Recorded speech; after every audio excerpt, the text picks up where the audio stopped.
He put it on her neck himself. That was the part Kang Jae-hyun couldn't stop seeing, the way his older brother's hands, scarred and deliberate, had clasped that necklace around Imani's throat, like he was gifting her something beautiful, like he was being kind. The security feed was grainy, time-stamped 3 weeks ago, caught by a camera angle Min Seok hadn't known existed. Jae-hyun watched it 4 times before his security chief, Ryu Dae-won, had the sense to stop the playback.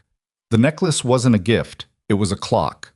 If you've ever loved someone and felt completely powerless to protect them, this story is for you.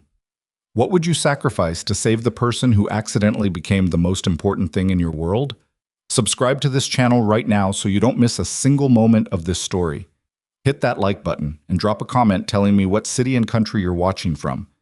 I want to see how far this story travels. Now stay with me, because it starts here and it doesn't slow down. The morning Imani Brooks walked into Kang Jae-hyun's life, she knocked over a water pitcher, apologized to the pitcher, and then asked him, with complete sincerity, whether the corporate dress code applied to cardigans or just blazers. He had stared at her for 4 full seconds before his assistant at the time, a precisely competent man named Yoo Seung-jin, answered for him. Jae-hyun said nothing. He rarely did. But he remembered thinking, with the specific clarity that only comes to people who have spent years surrounded by carefully constructed performances, that this woman was the only real thing in the room. He hired her on the spot. He told himself it was because she'd answered his 3 technical screening questions correctly, even while flustered. He told himself it for about 6 months before he stopped bothering. That was 2 years ago. Now Imani sat across the long conference table in the 38th floor boardroom of KH Global Holdings, Seoul's 7th largest technology conglomerate on paper, and something else entirely underneath, and she was wearing a necklace he had never seen before. Jae-hyun noticed it the way he noticed most things, quietly, without moving, while appearing to look somewhere else. She was shuffling a stack of printed reports she'd already digitally sent to everyone in the room, because she always printed backups just in case. And the necklace caught the light when she leaned forward. Black diamond pendant, teardrop cut, suspended on a chain so fine it almost disappeared against her skin. He made himself look away. He made it about 40 seconds before he looked back. The pendant had a date etched into its face. He couldn't read it from where he was sitting, but the format was unmistakable. Something numerical, compact, deliberate, not decorative, intentional. Jae-hyun picked up his phone and typed a single message to Ryu Dae-won, who was standing at the back of the room in his usual position, 2 steps from the door, watching everything and reacting to nothing. The necklace. Where did it come from? Not a question. Dae-won read it, looked at Imani, and his expression did something it almost never did. It shifted. He typed back, "I don't know. I'll find out." The meeting continued. Park Sung-hee, the CFO, walked through the quarterly projections. Someone from legal flagged a compliance issue with their Jakarta acquisition. Imani took notes in her spiral-bound notebook because she didn't trust her tablet not to die mid-meeting, and twice she interrupted with questions that were more incisive than anything the senior directors managed to produce. Jae-hyun answered her directly both times without acknowledging that no one else had asked anything worth answering. This was their normal. She didn't seem to notice that he treated her differently, or she noticed and was too polite to say so. He'd never been able to tell which. After the meeting cleared out, Imani stayed to collect the printed reports no one had touched. She was stacking them into a neat pile when Jae-hyun remained in his chair and said, without preamble, "The necklace." She looked up. "Sorry? Where did you get it?" Imani's hand went to the pendant instinctively, fingers closing around it. Not defensive, more the way a person touches something they're genuinely fond of. "Oh, it came in a box on my desk this morning. I thought—" She paused. Her expression shifted into something uncertain. "I thought it was from the company. There was a card. It had my start date on it." She laughed, a little awkwardly. "I figured it was some kind of work anniversary thing. Was that not from you?" The room got very quiet. "No," Jae-hyun said. Imani stared at him. "Then who?" I was already standing. He crossed the room in 8 steps, and he didn't think about how close he was getting or whether she'd move back. She didn't move back. She tilted her head up and watched him with those steady brown eyes that had been making him feel transparent for 2 years, and he reached for the necklace. He meant to unclasp it, a simple release at the back of the neck. His fingers found the clasp and applied the standard pressure, and something clicked that wasn't the clasp. A faint vibration ran through the chain, so subtle he felt it more in his fingertips than heard it. A small amber light, barely visible, blinked once on the underside of the pendant, and then Imani's phone, sitting on top of the report stack, lit up with a text from a number that wasn't in any contact list. Don't. Just that.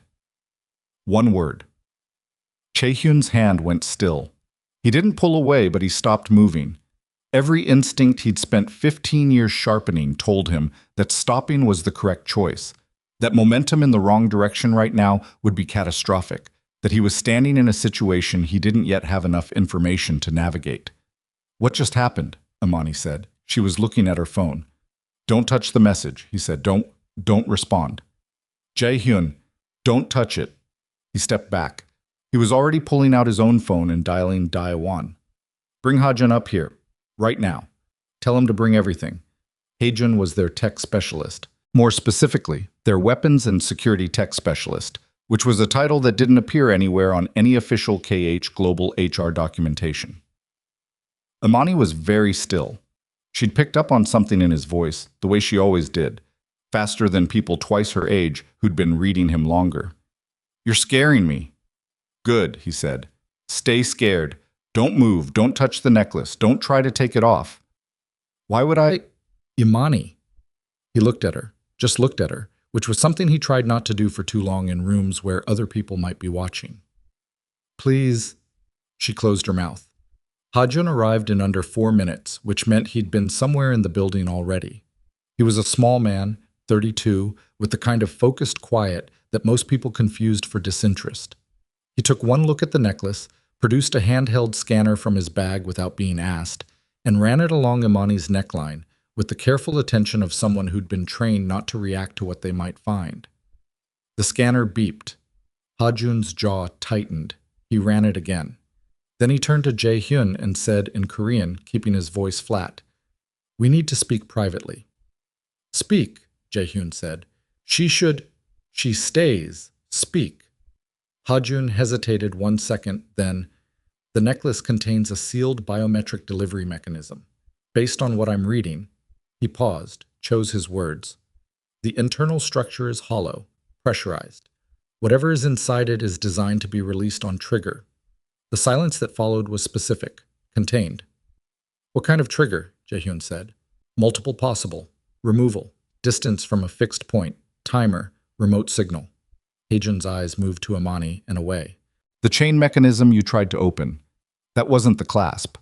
That was an arming switch. When you pressed it, I armed it," Jae-hyun said. "Yes."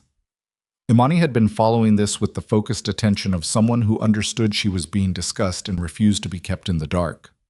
"What's inside it?" she said. Ha-jun didn't answer. "What is inside the necklace?" she said again, and her voice didn't shake, which Jae-hyun noted with something complicated and unwilling, because she deserved so much better than this room.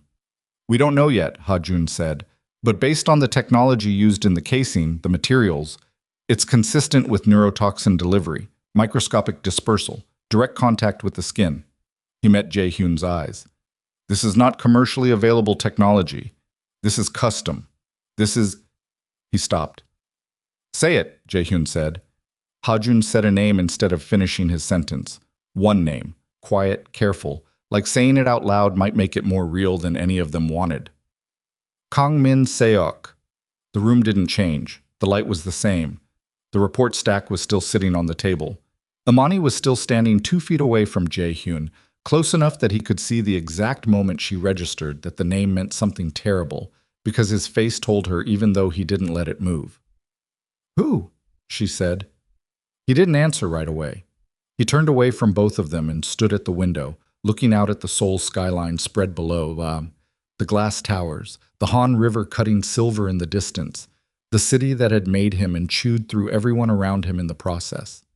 Min-seok, his brother, who had gone into a warehouse in Incheon 10 years ago and never come out. His brother, whose body they had never recovered, whose empire they had dismantled piece by piece, whose death certificate existed in 3 separate legal jurisdictions.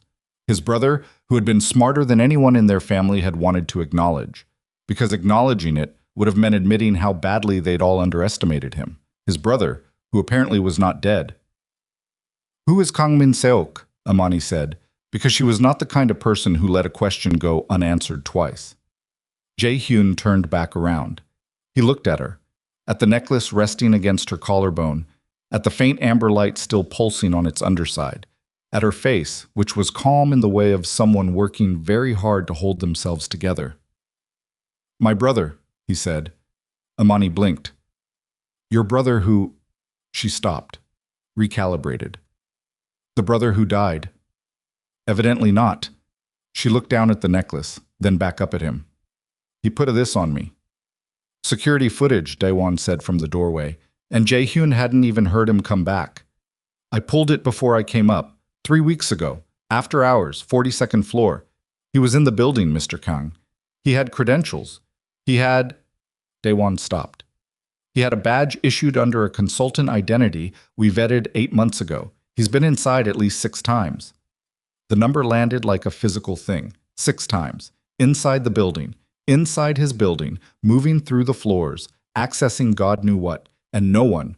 Close the building, Jae-hyun said. His voice came out level.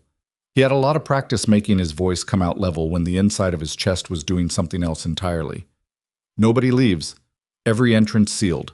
I want every security camera on a live feed to this floor. I want Ha-jun running a full sweep for anything. And I want Jae-hyun. Imani said his name quietly, and he stopped. She was looking at him with an expression he'd seen before, across conference tables and in elevator lobbies, and once in the parking garage when he'd had a bad call with the engine operation, and she'd somehow been there with 2 coffees and hadn't said anything at all, just handed him one. That expression. The one that meant she saw him clearly and wasn't afraid of what she saw. I'm scared, she said. I'm really scared, but I'm not going to fall apart on you, okay? So just tell me what's actually happening. All of it. He looked at her for a moment. Then he said, sit down. This is going to take a few minutes. Ha-jun moved quietly to the window to make calls. Daewon disappeared to execute orders. And in the conference room on the 38th floor, with a neurotoxin necklace armed against her throat and a dead man's shadow falling over everything, Kang Jae-hyun told Imani Brooks the truth. Not all of it. Not yet. But enough that she went very still, and then her hands, which had been folded on the table, quietly pressed flat against the surface like she needed to feel something solid underneath them. And he understood that feeling completely. He'd spent 10 years building solid things for exactly that reason. The problem was that solid things could still be used as weapons by the right person. And Min-seok had always been very good at finding the right angle. Outside, Seoul kept moving, indifferent and enormous. 40 stories below, people crossed intersections and bought coffee and argued on their phones, none of them knowing that in a sealed room above them, a countdown had already started. And the only person who knew the number it was counting down to was somewhere in that city, watching and waiting for his brother to make the first wrong move. The silence after he finished talking lasted about 12 seconds. Jae-hyun counted them. He did that sometimes in situations where other people expected him to fill space, counted the seconds, let the quiet do its own work. Silence had a weight to it that words often diluted. He'd learned that early, back when he was 19 and his father first sat him down and explained the shape of the family's real business, and the only response that made any sense in that room was no response at all. Imani broke it at 12. So when you say mafia, she said, I mean what the word means. Right. She nodded slowly. Her hands were still flat on the table. And KH Global is real. The company is real. The technology contracts are real. The revenue is real. He paused. The other half of the operation is also real. Both things are true at the same time. Both things, she repeated. She said it like she was testing the weight of the phrase. Then she looked up at him. For 2 years I have been scheduling your meetings and screening your calls, and once I accidentally emailed your personal calendar to 12 people in the Jakarta office. I remember. And this whole time you were running the Korean Mafia. I prefer... He stopped. It doesn't matter what I prefer to call it. Imani laughed. It wasn't a happy sound, but it was the kind of laugh that comes out of a person when the alternative is something worse, short and a little raw, and aimed mostly at herself. No. No, I guess it doesn't. She looked at the pendant against her collarbone without touching it. And your brother put this on me? Yes. While I was here, in this building. She let that land. To get to you. Yes. Because you love me. The room got very still. Jae-hyun didn't answer immediately, which was itself an answer, and they both knew it. He watched her process it. The slight tension that moved through her shoulders, the way her chin came up a fraction, the specific look of a woman recalibrating everything she thought she understood about the past 2 years. You should have told me, she said. Quiet. Not accusing. Almost worse than accusing. Yes, he said again. I buried it, she said. Whatever I felt, I buried it because I thought... She stopped, started again. I thought someone like you wouldn't look twice at someone like me. Not because of the job, just because... A pause that cost her something. Because I'm me, and you're... She gestured vaguely in his direction. Don't, he said. I'm just saying, I know what you're saying, don't. She looked at him for a long moment. Then something in her expression settled. Not resolved, not okay, but settled. The way a person gets when they decide to deal with the emotional wreckage later and focus on what's immediately in front of them. It was one of the things about her that had undone him slowly, over months. That capacity to compartmentalize without going cold. Okay, she said. So what do we do? Before he could answer, Jae-hyun came back from the window. His face had changed. The focused quiet was still there, but underneath it was something tighter, and Jae-hyun recognized it because he'd seen it before, in the specific moments when bad news was about to get worse. I've been running the molecular signature of the delivery mechanism against our database, Jae-hyun said. He set his tablet on the table. On the screen was a technical schematic that meant nothing to Imani and everything to Jae-hyun. This isn't just Minseok's technology. This is Minseok's technology as of 18 months ago at the earliest. The synthesis method, the dispersal coating on the internal chamber. This didn't exist 10 years ago. He's been developing it, actively. 18 months, Daewon said from the doorway. Minimum. So he's been alive, Jae-hyun said, and building, for at least that long, probably longer. Probably since the warehouse, Jae-hyun said, since Incheon. The name of the city dropped into the room and nobody said anything for a moment. Incheon was a specific word between the three of them. It carried a decade of weight, a night that had ended things in a way they had all believed was final. Apparently it had only ended one version of things. What are the triggers? Jae-hyun said. Exactly, all of them. Jae-hyun pulled up a second screen. Removal. Any attempt to take the necklace off her will complete the arming sequence you started and release the agent. Distance. She can't go more than approximately 400 meters from the building without triggering it. Timer. There is a countdown, but I cannot determine the remaining duration without accessing the control device. Remote signal. Whoever holds the transmitter can activate it manually at any point. 400 meters, Imani said, roughly. So I can't leave. No. She absorbed this. And you can't take it off me. Not without the unlock code, which your brother has. Which Min Seok has, Jae-hyun said, because he was finding it difficult to keep calling him brother when the word no longer carried anything useful. Yes. Imani nodded once, twice, like she was processing a complicated logistics problem rather than the fact that her own neck had become a weapon. Okay, then we find the code. She looked at Jae-hyun directly. Or we find him. We'll do both, he said. One of those is going to come first. Yes. Which one worries you more? It was the right question. It was always the right question with her. She had this instinct for locating the center of a problem, the load-bearing point, without being told where to look. He'd watched her do it in contract negotiations and budget reviews, and once during a minor crisis with the security system on floor 20, and every time it had produced the same specific feeling in his chest. Something between gratitude and exposure. Finding him first, he said, without knowing what he wants. You said he wants to hurt you. He wants to watch me lose something. He kept his voice even. That's different from wanting to hurt me. Min Seok was always precise about the distinction. Imani didn't say anything to that.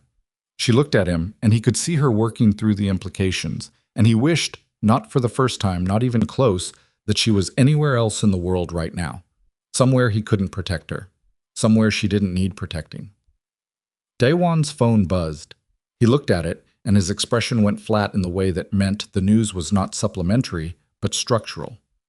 "What?" Jae-hyun said. "My team on the street," Daewon said.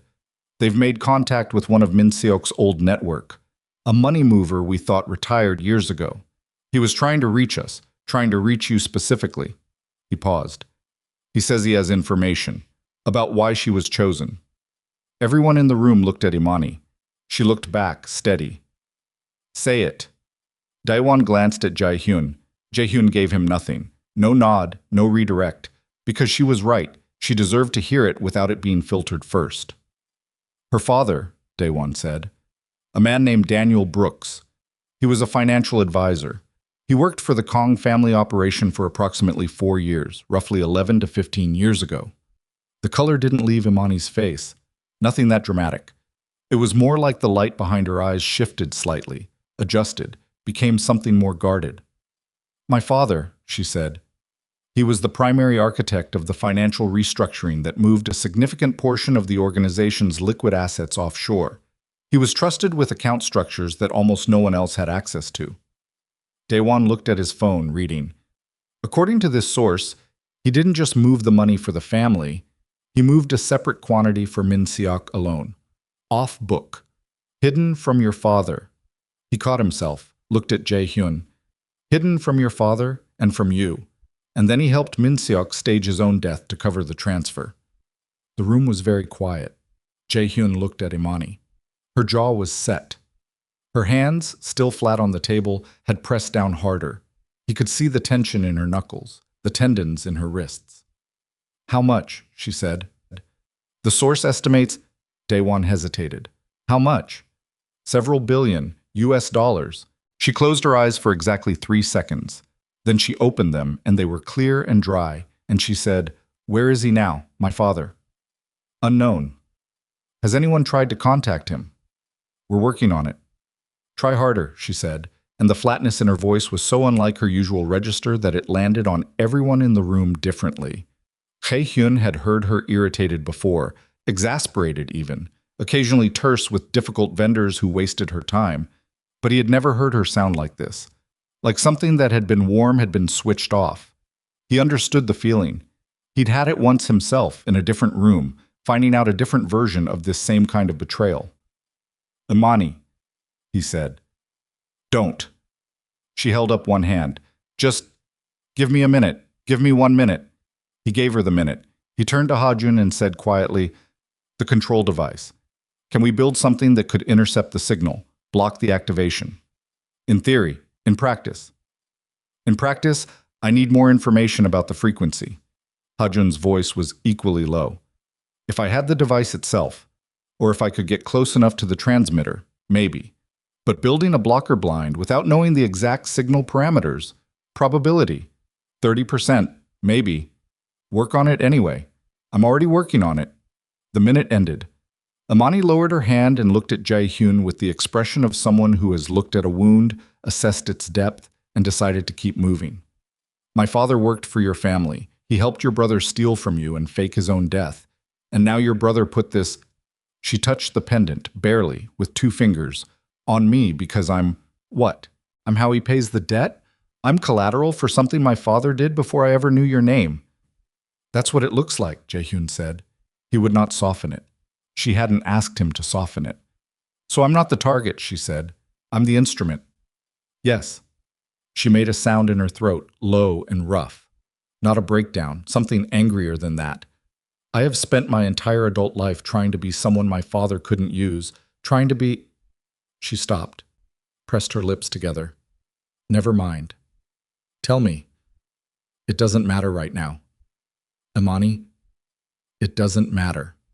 She stood up from the table, and she was steadier on her feet than he expected, steadier than most people would be. and he watched her walk to the window where Ha-jun had been standing earlier and look out at the city.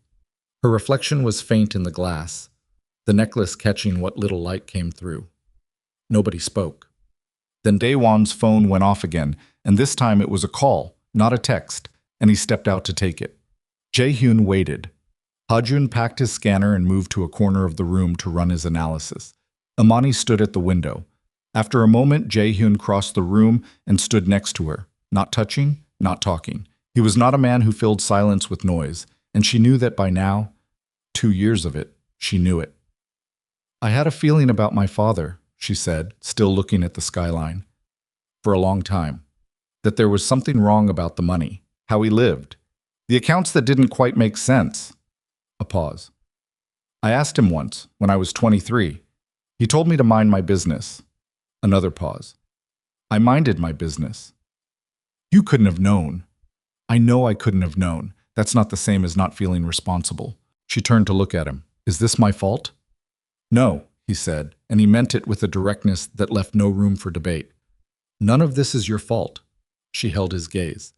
"But it's because of my family." "It's because of mine," he said. "Mine created the environment your father walked into. Mine produced Min Seok. Whatever choices Daniel Brooks made, my family's world gave him the opportunity to make them." He paused. "I'm not going to let you carry this." She looked at him for a long moment. Something moved through her expression, complicated, layered, not resolved but not defeated. "You should have told me who you were," she said again. Still not accusing, just true. "Yes. If you had, I might have run." "I know." "Is that why you didn't?" It was the most honest question she'd asked him, and he owed her an honest answer. "Partly," he said, "and partly because I didn't know how to say it to you and not watch you look at me the way everyone eventually looks at me." He kept his voice flat, factual, because sentiment without structure embarrassed him. "Like a thing to be afraid of." Imani looked at him for a moment. "I'm not afraid of you," she said. "I know." "I should probably clarify," she said, "that I'm extremely afraid of the necklace." The corner of his mouth moved. Not quite a smile. He didn't have a great track record with smiles, but something adjacent. Daewon came back in. His face was closed, which meant the call had produced something significant. "The contact made it through to Daniel Brooks," he said. Every head in the room turned. "He's alive," Daewon said. "He's been in Busan for the past 3 years, low profile, cash only. He says he doesn't know about the necklace. He says..." A pause. "He says he's been hiding from Min Seok." "Min Seok," Jae-hyun said. Apparently the staged death didn't stay stable. At some point in the past several years, Min Seok's demands changed. Brooks has been on the run. Daewon looked at Imani with the careful expression of a man delivering bad news he was not responsible for. "He says he has the unlock code." The air in the room changed. "He has it," Ha-jun said. "How?" "He built it in as insurance," Daewon said, "when he set up the financial structure for Min Seok, an emergency leverage point in case he ever needed to protect himself. The code to the necklace mechanism was generated using the same encryption method he designed for the offshore accounts. He says he memorized it." Imani was very still. "He knew," she said. "He knew about the necklace." "He says he didn't know it would be used on you specifically. He says he designed the technology as a..." "He knew about the necklace," she said again, and this time it wasn't a question. Her voice had gone quiet in a way that was not calm. "He designed it. He built the system that's sitting on my neck right now." Nobody disputed this. "Where is he?" Jae-hyun said. "Busan. He'll meet with us. He says he wants..." Daewon stopped. "What does he want?" "Protection. And access to Imani. He wants to talk to her." Imani's expression didn't change, but her hand went to her collarbone again, fingers resting just above the pendant, not touching it. "He can want whatever he wants," she said. "He doesn't get to make demands." "He has the code," Daewon said, gently. "I know what he has." She looked at Jae-hyun. "What do you want to do?" "We bring him in," Jae-hyun said. "We get the code and we use it. Everything after that..." He paused. "Is your decision." She held his gaze. "And Min Seok," she said. "While we're pulling my father out of Busan, Min Seok is watching, waiting." "Yes." "He'll know we're moving." "Yes." So this is a trap. Almost certainly. Her jaw tightened. And we're going anyway. I'm going, Jae-hyun said. You don't finish that sentence. Her voice was quiet and absolute. If you're walking into something because of me, I'm not staying in a sealed room on the 38th floor while it happens. I'm not built that way. He looked at her for a long, specific moment. The necklace pulsed its faint amber light. 400 meters. That was the boundary of her world now, until they changed it. 400 meters from a building that had become a fortress, with a timer they couldn't read, and a man they couldn't find holding the signal that could end everything in an instant. And somewhere in Busan, an estranged father sat with a 16-digit number in his head, a number he had built as protection for himself, never imagining it would one day rest against his own daughter's throat. We leave in 2 hours, Jae-hyun said. Daewon nodded and moved. Ha-jun moved. The room became operational, purposeful, the specific, organized motion of people who knew how to prepare for something terrible. Imani stayed where she was for a moment, looking at her own reflection in the window. Then she straightened her shoulders, turned away from the glass, and walked back toward the table to help. That was the thing about her. She always helped. Even now. Especially now. Jae-hyun watched her for 2 seconds before he made himself look away, because there was work to do and sentiment was a luxury that the next 12 hours were not going to afford him. But the thought arrived anyway, uninvited and precise. If Min Seok wanted to identify the one thing in Jae-hyun's life capable of destroying him completely, he had found it. He had found her 2 years ago in a boardroom, stumbling over a water pitcher, and he had placed it around her neck and started the clock. And now they were all exactly where Min Seok wanted them, moving, exposed, and running out of time. The elevator doors closed behind Daewon. Down on the street, 40 stories below, a black car that had been parked outside the building for 6 hours pulled smoothly away from the curb and fell into traffic, unhurried, keeping its distance, following the rhythm of the city, while above it a war was quietly assembling itself in a glass tower. The driver didn't look up. He didn't need to. Min Seok already knew exactly where they were going. The convoy left the building at exactly 9:47 p.m. 3 vehicles, a lead car, the main vehicle carrying Jae-hyun, Imani, and Daewon, and a trailing car with 4 of the syndicate's most reliable men. Not a large formation. Large formations attracted attention, and attention in this situation was a liability they couldn't afford. Jae-hyun had spent 15 years learning that the most dangerous operations were the quiet ones, the ones that looked like nothing from the outside. Imani sat beside him in the back seat, close enough that their shoulders were almost touching. She had changed into a dark jacket that one of the female staff had brought up from the third-floor wardrobe. She kept a spare set of clothes in her desk drawer, which had once struck him as endearingly practical and now struck him as something else entirely, the kind of detail that made a person feel real and specific and worth protecting. She hadn't touched the necklace again. She was sitting with her hands in her lap, looking straight ahead, and he could see her breathing, measured, deliberate, the specific rhythm of someone managing themselves.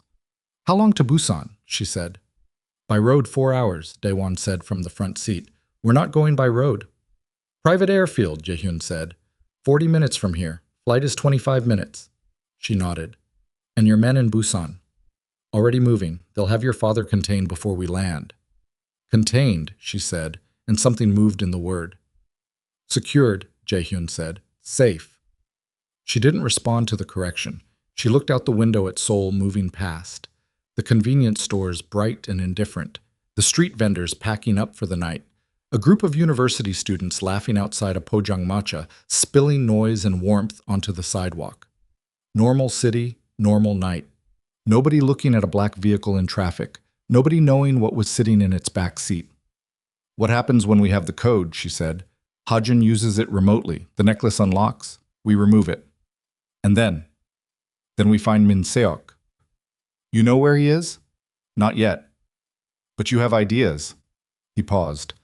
"I have a location that was significant to him. Where the warehouse is, the one in Incheon. Where the Civil War ended." He kept his voice flat. "Or didn't end. Where we thought it ended." Imani turned to look at him. "You think he's there?" "I think he wants me to think he's there. I think he's laid something in that direction deliberately, the same way he's been deliberate about everything else." He met her eyes. But sometimes people lay a trap in a place that also has meaning to them. Sometimes the obvious place is the real place. She held his gaze for a moment. You're going to walk into it anyway. I'm going to walk into it informed, he said. That's different. She looked like she wanted to argue with the distinction. She didn't, which he appreciated. The airfield was dark and flat, outside the city's sprawl, the kind of facility that didn't advertise itself. The plane was small, configured for 8 passengers, and it was already running when they arrived. Jae-hyun's people worked with the economy of motion that came from doing things repeatedly under pressure. No wasted gestures, no conversation that wasn't operational. Imani buckled her seatbelt and looked at the necklace's reflection in the dark window beside her. Jae-hyun sat across from her and watched her without appearing to watch her, which was something he'd become practiced at. 23 minutes into the flight, his phone rang. It was Ha-jun, back at the building, running the technical analysis. Tell me something useful, Jae-hyun said. The timer, Ha-jun said. His voice was careful. I've been analyzing the pulse rate of the indicator light.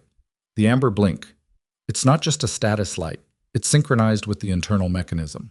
I've been tracking the interval changes. What does that tell you? A pause that lasted too long. The countdown. I can estimate it now. Another pause. 11 hours. Give or take 30 minutes, based on the pattern I'm seeing. Jae-hyun kept his face completely still. Across from him, Imani was not looking at him. She was looking at her hands, but he knew she'd hear whatever expression made it into his voice. 11 hours from now, he said. From when I'm speaking to you, yes. Maybe slightly more, maybe slightly less. Understood. He ended the call. Imani looked up. She'd heard enough. Maybe not the number, but she'd heard the shape of it in his voice. How long? She said. He told her. She received it the way she'd been receiving everything tonight, without collapse, without theater, with the specific quiet of someone who has decided that falling apart is a choice they're not going to make. But her left hand moved to the armrest and gripped it, and the grip was tight enough that the tendons in her wrist showed, and he noted that and let it be there, because she was entitled to grip something. 11 hours is enough time, he said. You don't know that. No, but it's what we're working with. She looked at him across the aisle. The plane's interior lighting was low and made everyone look like they were carved out of the same dark material. When this is over, she said, I'm going to need to have a very long conversation with you about every single thing you kept from me for 2 years. I know. It's going to be an uncomfortable conversation. I'm aware. I'm going to be angry. You have the right. She looked at him for another moment. Okay, she said. Good. And she turned back to the window, and that was that. And he found himself, absurdly, under the circumstances, grateful for the specificity of the promise. The implication that there would be an after, that she was already planning for it. He held on to that and said nothing. They landed in Busan at 11:33 p.m. The contact who met them at the airfield was a man named Cho, who worked for one of Jae-hyun's Busan lieutenants. He was built wide and moved carefully and communicated primarily through nods. He had 2 vehicles waiting and a location. Your men have Brooks, Daewon confirmed, checking his phone as they moved to the cars. Safe house near Haeundae, contained, secured, he corrected himself, with a glance at Imani. She ignored the correction this time. The safe house was a 4th-floor apartment in a building that looked like every other building on the street. The anonymity of it was the point. 2 of Jae-hyun's men were in the hallway. One was inside. The door opened before they knocked. Daniel Brooks was sitting at a kitchen table. He was 61 years old, and he looked it. A black man with close-cropped gray hair and the kind of face that had been handsome once and had since been rearranged by decisions. He was wearing a gray jacket that had been slept in, and his hands were on the table. And when Imani walked through the door, he looked at her with an expression that moved too quickly through too many things for any of them to be entirely honest. Imani stopped. She stood in the doorway of the kitchen and looked at her father, and the silence between them had texture, years of it, compressed into a few seconds of eye contact. Imani, he said. His voice was rougher than Jae-hyun had expected, more ragged. She didn't respond. She walked to the table and pulled out a chair across from him and sat down. And she put her hands flat on the table, and she looked at him with an expression that was not angry and not warm, and was somehow harder than either. "You designed it," she said. No preamble, no build-up. Daniel Brooks's eyes dropped to the necklace. Something moved through his face. "I didn't know it would be—" "You designed it," she said again. He was quiet.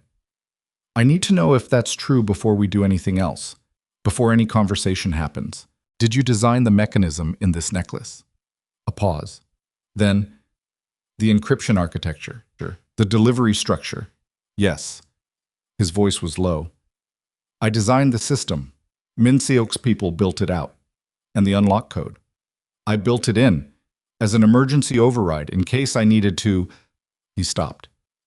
"In case you needed to use it against him," Imani said, "as leverage." "Yes." "So you built a weapon," she said, "and then you put a failsafe in the weapon in case you needed to use it against the man you built it for." She said it without inflection, just laying it out.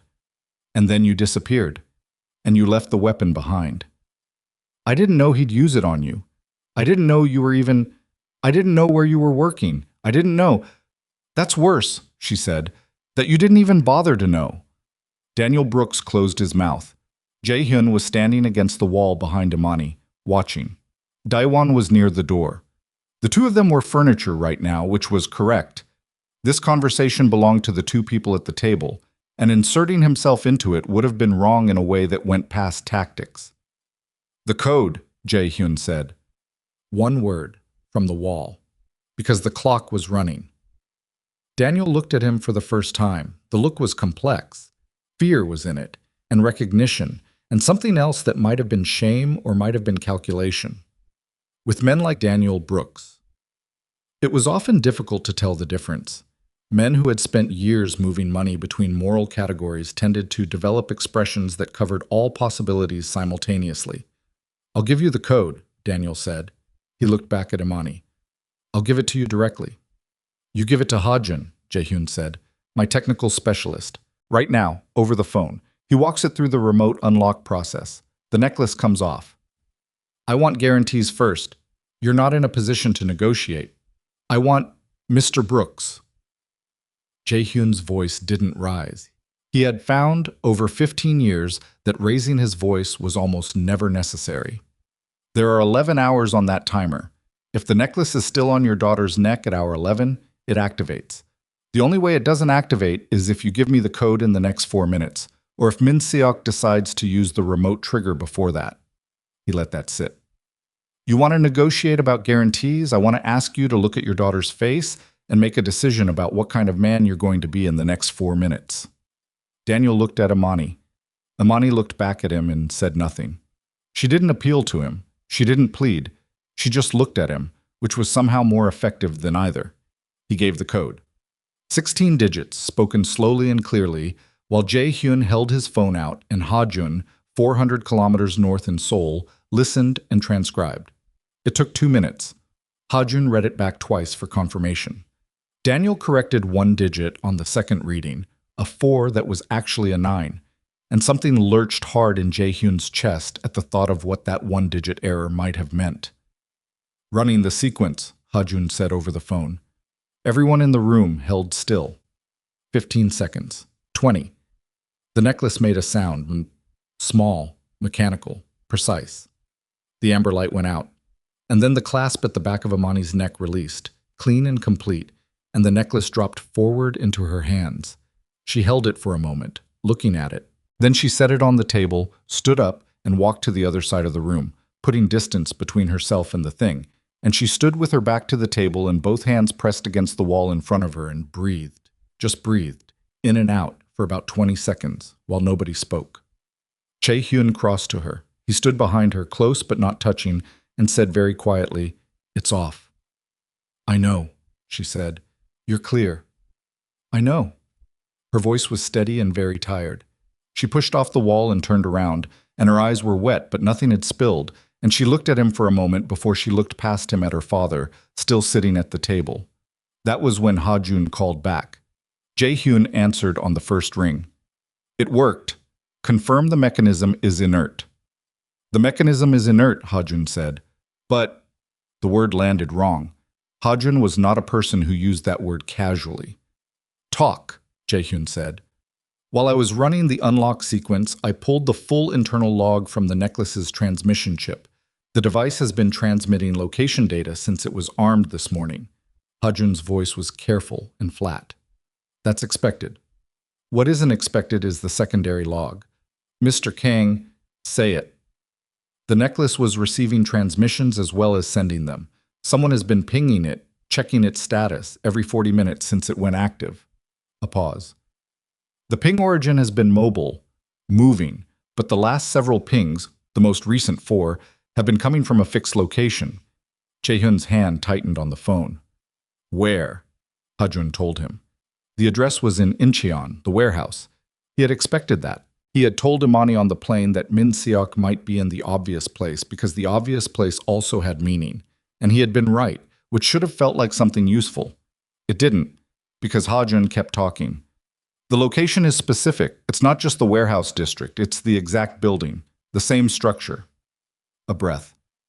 But that's not what I'm calling about. A pause too long for anything good. I ran a check on the secondary transmission data. The receiving pings, they weren't just checking the necklace's status. They were pulling a secondary data packet, something attached to the transmission log that I missed on the first pass. What kind of data? Building schematics, Hajun said.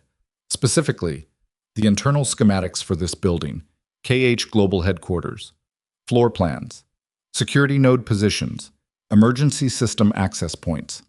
His voice was very quiet now. Someone has been using the necklace as a carrier to extract our security architecture. Every time it transmitted location, it pulled a packet of our internal data, 40 minutes, every ping, for the entire day. The kitchen was very quiet. Jae-hyun processed this in the specific way he processed information that changed the shape of everything. Not fast, not slow, but with the careful attention of someone who understood that the first reaction to catastrophic news was almost never the right one. Min Seok hadn't just put a weapon on Imani's throat. He had turned Imani into an intelligence device. For an entire day, while she was inside the building, inside the headquarters, moving through every floor in her normal routine, attending the board meeting, walking the corridors, the necklace had been mapping everything, pulling data, building a picture of every security vulnerability in the building, and they had kept her inside the building all day to protect her. They had walked her through every room themselves. He wanted us to seal the building, Jae-hyun said. It wasn't a question. It came out of him very quietly, almost to himself. Yes, Hajun said. He wanted us to lock down, centralize. He wanted every senior operative in one location, with every security system running at full capacity, so the necklace could map all of it. Yes. The building isn't the safe zone, Jae-hyun said. The building is the target. And then Hajun said the thing that rearranged everything again, the thing that came out of a place so far left that there was no direction to adjust toward, the thing that landed in the room like a physical object dropped from a significant height. There's more, Hajun said. In the secondary data packet, there was a file attached, encrypted, but the key was embedded in the packet itself. I think it was meant to be found. I think Min Seok wanted us to open it. He paused. I almost didn't. I almost assumed it was a decoy. What's in it? Jae-hyun said. A video, Hajun said. Recorded approximately 2 hours ago based on the timestamp. His voice had gone to a place beyond careful. Mr. Kang, Daniel Brooks is in the video. Jae-hyun turned and looked at Daniel Brooks, sitting at the kitchen table with his hands folded, watching Jae-hyun's face with an expression that was no longer ambiguous at all, because now that Jae-hyun was looking for it, he could see the calculation clearly, the specific settled quality of a man waiting for a particular moment to arrive. He knew we were coming to Busan, Jae-hyun said. Not to Hajun. To the room. Daniel Brooks said nothing. He didn't just know we were coming, Jae-hyun said, still quiet, still level, though the thing happening in his chest was neither. He told Min Seok we were coming. He told him before we left Seoul. The contact who reached out, Daewon said from the door, and he'd gotten there a half-second before Jae-hyun, both of them reconstructing it simultaneously. The money mover who said he'd found Brooks. The one who said Brooks wanted to reach us. There is no money mover, Jae-hyun said. There is no money mover, Daewon confirmed, his voice hollow with the specific sound of a man watching a mistake he participated in complete its full shape. The contact had been Min Seok, or Min Seok's man. The outreach, the story about Daniel Brooks in hiding, the urgency. All of it constructed and delivered to pull Jae-hyun out of Seoul, out of the fortified building, into the open. The building they'd sealed. The building that was now full of his people, mapped and vulnerable, with no senior leadership present. He had been moved, like a piece on a board, precisely, patiently, with 10 years of planning behind every step. Jae-hyun looked at Daniel Brooks and said, in a voice so controlled it had no temperature at all, "The code." Daniel met his eyes. "Was it real?" Jae-hyun said. "The unlock code. Was it the actual code, or did you just give us 16 digits that disarmed a timer while leaving the toxin mechanism active?" Daniel's jaw worked. "It was real. The necklace is off her. She's safe." "Tell me why I should believe that." "Because she's my daughter." "You've had a complicated relationship with that concept for the past 15 years. Something crossed Daniel's face. Not quite shame, but in the neighborhood of it. The code was real. Whatever else you think of me, the code was real. I wouldn't... He stopped. "She's still my daughter." Imani was standing against the far wall, watching her father with an expression that was beyond anger. It was the face of someone doing extremely precise accounting. "So you brought us here," she said. Her voice was very quiet. "You knew we were coming. You fed us the information that pulled us south. And the necklace is off me now, which means..." She stopped. Her eyes moved to Jae-hyun. "The building." "Min Seok has the schematics," Jae-hyun said. "He's going to move on your building." "He's probably already moving." Her face tightened. Jae-hyun was already on the phone with Daewon's second in Seoul, issuing evacuation and lockdown protocol. Not secure in place, which they'd been running, but a full directional evacuation away from the building's mapped security nodes. It was the right call for the information he had, which was an incomplete picture of a situation moving faster than he could fully reconstruct. He was giving orders clearly and quickly, and in the part of his mind that wasn't running operations, he was doing something else, reassessing every assumption of the past 18 hours. Every decision that had felt reasonable. The sealed building. The convoy south. The contact who had seemed legitimate because the information was specific and urgent and arrived at exactly the moment they needed something to act on. Min Seok had built the situation the way an engineer builds a load-bearing structure, each element supporting the next, the whole thing designed to look like a series of independent developments while actually being a single machine. And it was working. Daewon moved to Jae-hyun's side. "We need to go," he said, low and direct. "If he's moving on the building, we need to be there. Our people, I know. We move now," or "I know." Jae-hyun ended the call. He looked at his men in the room. He looked at Daniel Brooks. He made a decision about Daniel Brooks in approximately 2 seconds. Not the decision his anger wanted, but the correct one. The one that accounted for the fact that Daniel Brooks was still the only person who understood the full architecture of what he'd built. "He comes with us," he said. "Jae-hyun," Imani started. "He knows Min Seok's system. He built it. Whatever leverage we have against the next stage of this, it's in his head." He looked at her directly. "I'm not asking you to forgive him. I'm asking you to let him be useful." She held his gaze for a hard second. "Fine," she said. "You don't have to be near him. In the convoy, different car." I said fine. She grabbed her jacket from the back of the chair she'd been sitting in. "Let's go." They moved out of the apartment in under 3 minutes. Into the hallway, down the stairs, not the elevator, never the elevator in a situation like this, and out into the Busan night, where the air was salt-edged and cooler than Seoul, and the street was ordinary in all the ways that felt surreal next to what was happening. Jae-hyun's phone buzzed as he reached the vehicles. He looked at the screen. Unknown number. A text, not a call. 3 words. "Wrong direction, brother." He stopped walking. Daewon almost ran into him from behind. Jae-hyun turned slowly and looked up at the building they'd just left. The 4th floor, the lit window of the apartment, still yellow and warm in the dark. And then the window went dark, not gradually, all at once, the way power cuts off rather than the way lights are switched. His phone rang. Ha-jun. "The building," Ha-jun said. He sounded like he was moving. "Seoul. It's not the building. I ran the schematics Min Seok pulled. I finally mapped what he extracted." Ha-jun's breath was short. He wasn't mapping the building to attack it. He was mapping the building to get someone out of it. Jae-hyun's entire body went still. There's a room in the building, Ha-jun said. Sub-basement, server level, security corridor B. It's not on any official floor plan. It's not accessible from the main elevator bank. A pause. But it's on the schematics he pulled. He pulled it specifically. And the room... Ha-jun stopped. Then, the room is occupied. Mr. Kang, there is someone in that room that I didn't know existed, that apparently Min Seok has known about for some time. And I don't know what it means, but I think you do.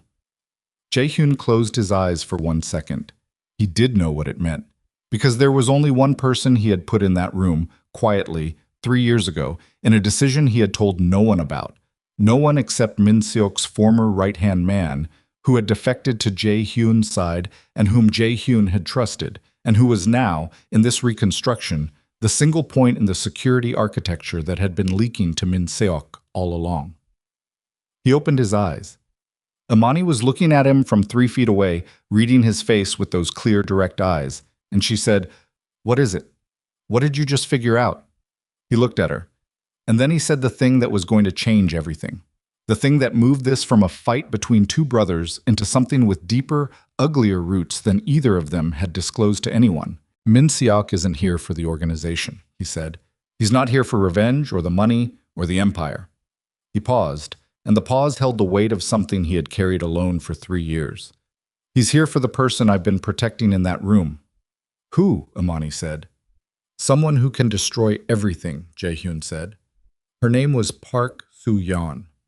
Jae-hyun said it in the car on the way back to the airfield, with Busan moving past the windows and 11 minutes of silence already behind them.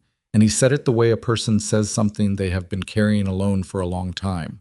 Not easily, not with relief, but with the specific weight of disclosure that cannot be taken back. Park Soo-yeon, 34 years old, former senior intelligence analyst for the National Security Planning Agency, which was the name on paper. In practice, she had spent 6 years embedded in an operation tasked with mapping the organizational structure of every major criminal syndicate operating on the Korean peninsula. In practice, she had built the most comprehensive internal document on the Kang family operation that had ever existed. Names, accounts, operational hierarchies, routes, contacts, the full architecture of 15 years of organized crime, assembled piece by piece with the patience and precision of someone who genuinely believed the work mattered.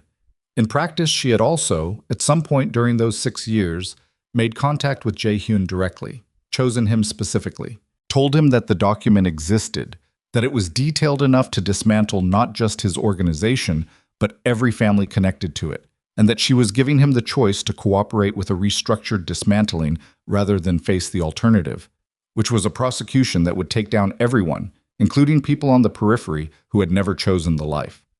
She had given him that choice because she believed people deserved choices, she'd told him, and because she had seen enough of the files to know that Jae-hyun was not Min Seok. He had accepted. The deal was quiet, slow, structured across years rather than weeks. A gradual unwinding of the criminal architecture while the legitimate company expanded to absorb the legitimate parts.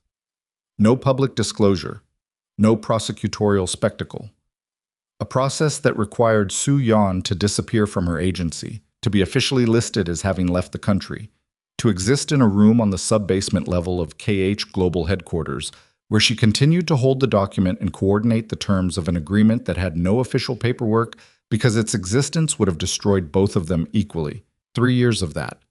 3 years in a room doing work that required absolute secrecy, while Jae-hyun built the visible structure of what came after. Min Seok knew about her. That was the part that cracked the shape of everything. Not that Min Seok had survived, not that he'd built a weapon and planted it against Imani's throat, but that he knew about Soo-yeon, that he had known for long enough to include her in a plan this elaborate.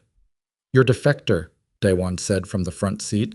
His voice was flat with the specific quality of a man who knows he is implicated in something. "The man who came to us 3 years ago, from Min Seok's inner circle." "Yo tae-sik," Jae-hyun said. "He told Min Seok. He told Min Seok everything. Yes, the room, the woman, the document, the deal." Jae-hyun kept his voice even with the effort of someone pressing down on something that wants to move. He was never a defector. He was placed. 3 years ago, Daewon said. He's been inside for 3 years. And reporting the entire time. Imani was watching Jae-hyun from the seat beside him. She hadn't spoken since they'd gotten in the car. She was doing the thing she did, collecting, processing, holding the information until she had enough of it to form a complete picture. He could see it happening in her face. The document, she said. If Min Seok gets Soo-yeon, gets whatever she has, he can use it, Jae-hyun said. Not to expose the organization, to own it. Whoever holds the document holds leverage over every family, every political connection, every institutional figure named in it. It's not an intelligence file anymore. It's a control mechanism. And he wants the organization back, Imani said. He wants more than the organization back. He wants everything the organization can buy. The airfield appeared in the headlights ahead. The plane was still there. Jae-hyun was on the phone with his Seoul operation before the car stopped, issuing orders for the sub-basement corridor.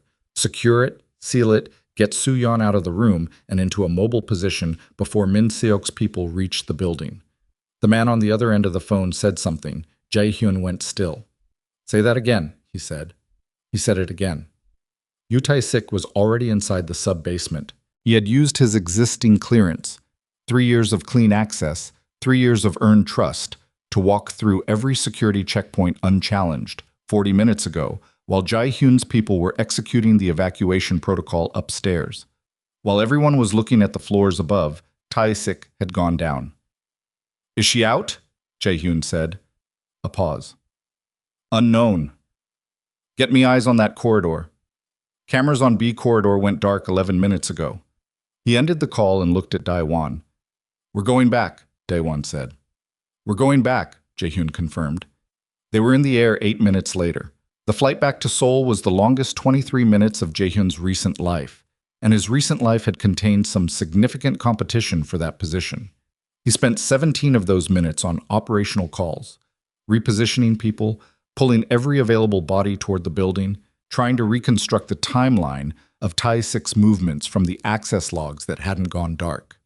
Daewon worked the phone beside him. Imani sat across the aisle with her hands in her lap and her eyes on the middle distance, and Daniel Brooks sat 2 rows back with one of the men positioned between him and the exit, quiet in the specific way of a man who has decided that being useful is his only remaining currency.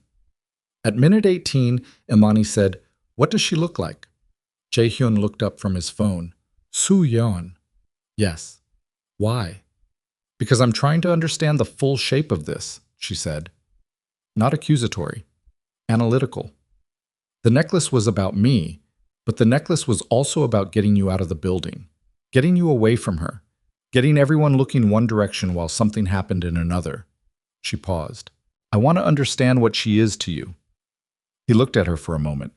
The plane moved through dark air above a dark country, and the cabin lights were low, and her face was steady. She's someone who gave me a way out of something I'd already decided I wanted out of, he said. She's someone who believed the version of me that I wasn't sure existed yet. He paused. She's not. It's not. I'm not asking that, Imani said. I know. I'm asking whether she trusted you and you trusted her and whether that trust is what Min Seok is using. Yes, he said. That's exactly what it is. Imani nodded. Then she looked out the window. Then we get her out, she said, like it was a simple logistical problem. That's what we do first. He looked at her for another second. Then he went back to his phone. They landed at 1:47 a.m. The city was doing its nighttime version of itself, still moving, never fully still, Seoul operating on the metabolism of something that didn't sleep. The cars met them at the airfield and they were moving toward the building inside of 4 minutes, and Jae-hyun was watching the building's exterior camera feeds on his phone as they drove, the feeds that still worked, which were most of them. Min Seok's extraction of the schematic had been surgical, not destructive. Not yet. The building's street level appeared normal. The evacuation had been quiet. Jae-hyun's people had protocols for moving personnel out of the building in ways that looked like normal late-night departures, taxis and ride shares, and people leaving after late meetings, nothing that would attract the attention of anyone watching from the outside. But the sub-basement corridor was still dark. They pulled into the building's parking structure at 1:58 a.m. Jae-hyun moved through the structure quickly with Daewon and 3 others, Imani beside him, which he had stopped arguing about somewhere over the Yellow Sea, and Daniel Brooks behind her, which he had stopped feeling good about, but had accepted as a necessary condition of having the man's knowledge available. The elevator to the sub-basement required a specific access card and a second biometric, Jae-hyun's thumb, which took 2 attempts because his hands were not entirely dry. The elevator descended. The corridor was dark except for emergency lighting, red-tinged, low, making everything look like the interior of something wounded. The cameras were out. Jae-hyun could hear his own footsteps and other people's breathing and the specific silence of a space that had been recently disrupted. The room was at the end of the corridor. Its door was a heavy security door, biometric and keypad both, which should have required Jae-hyun's authorization to open. The door was standing open. Not forced, not damaged. Opened correctly, by someone with the right credentials. Tae-sik. Jae-hyun went through the door first, which Daewon moved to prevent and then didn't, because some arguments had already been decided. The room was empty. No, not empty. Soo-yeon's workstation was there, 3 monitors dark, the low hum of powered-down equipment. The documents, physical copies, meticulously organized, were still in their locked drawers, which meant Tae-sik hadn't gotten to the physical material. The digital files were on an air-gapped system, no network connection, which meant those were also likely intact. But Soo-yeon was gone. And on the desk, centered with the deliberate placement of something left to be found, was a phone. Not Soo-yeon's. A burner, the kind that came from any convenience store, the kind that left no trace. Jae-hyun picked it up. 1 message in the inbox. No number, no name, warehouse, Incheon. Bring the Brooks man. Come alone, 4 hours. After that she talks. Jae-hyun read it twice. Then he set the phone down and looked at the wall for a moment. Not at anything specific, just at the surface of it, while he ran through everything he knew and everything he didn't, and the space between those 2 things. He has her, Daewon said from the doorway. He has her, Jae-hyun confirmed. The message says alone. The message says alone. You're not going alone. No, Jae-hyun said. I'm not. He turned around. He looked at Daewon, at the 3 men behind him, at Imani standing in the middle of the room with her arms crossed and her jaw set, at Daniel Brooks near the door with an expression that was working very hard to be illegible. Then he looked at Daniel specifically. He wants you there, Jae-hyun said. Daniel held his gaze. I know. Why? A long pause. Daniel looked at his hands, then back up. Because of what I know, he said. The full account architecture. There are layers Min Seok never had access to. Backup structures I built for myself, separate from what I built for him. Accounts he doesn't know exist. He paused. He wants what's in my head. He already has Soo-yeon's document. He has the criminal architecture. He doesn't have the financial architecture. They're 2 different systems. Daniel's voice was steadier now. The voice of a man in his area of competence, which was a different and more dangerous thing than the man who had sat at a kitchen table in Busan looking at his daughter. Without the financial structure, the document is leverage but not control. He needs both. And you'll give it to him, Jae-hyun said. I'll give it to you, Daniel said. Everything, all of it. Every account, every structure, every key. He paused. And this time what was in his face was older and less complicated than calculation. Get my daughter clear of all of this. That's what I want. That's the only thing I want. Jae-hyun looked at him for a moment. We move in 2 hours, he said, not 4. We don't give him the timeline he asked for. He'll be expecting us to be cautious, to take the time to plan. Jae-hyun moved toward the door. We've been cautious, we've been planned. Look where it's gotten us. He looked at Daewon. 2 hours. Full team, separate vehicles, different approach vectors to the warehouse. Nobody comes through the main entrance. He'll have the building covered, Daewon said. He'll have the approaches he knows about covered, Jae-hyun said. Daniel, the warehouse in Incheon. You were inside it 10 years ago. You helped Min Seok set up the operation that ended the Civil War. Yes, Daniel said carefully. You know the structure, the exits, the access points, the parts of the building that weren't on the original plans. A pause. Yes. Then you're going to draw me everything you remember. Right now, you have 40 minutes. He looked at Imani last. She was watching him with that expression, the one that saw him clearly and wasn't afraid of what it saw. "You're staying here," he said. "No," she said. "Imani, you are walking into a trap that we know is a trap because your brother has a hostage that changes everything if he hurts her. If you walk in there alone, not alone. If you walk in there without anyone he doesn't expect." She stopped, then said it straight. "I'm unexpected. He built the whole play around me being the leverage, the instrument, the passive piece that gets moved around. He doesn't expect me to show up at the warehouse and do something he hasn't planned for. I'm not asking you to use me," she said. "I'm telling you I'm coming, and you can spend 10 minutes arguing about it, or you can spend 10 minutes on something useful." They looked at each other across the room. He said, "If anything goes wrong—" "Things are already wrong," she said. "Let's go make them less wrong." The drive to Incheon took 41 minutes. 3 vehicles, staggered at 5-minute intervals, different routes. Jae-hyun was in the second vehicle with Imani and Daewon, and in his lap was Daniel's hand-drawn map of the warehouse. Specific, detailed, the work of a man who had spent years thinking in spatial terms, exits and entry points, and load-bearing columns sketched with the precision of someone who understood that the difference between remembered correctly and remembered incorrectly could be measured in lives. The warehouse sat in an industrial district on the edge of the city, dark and flat against a sky that was starting to lose its deepest dark at the edges.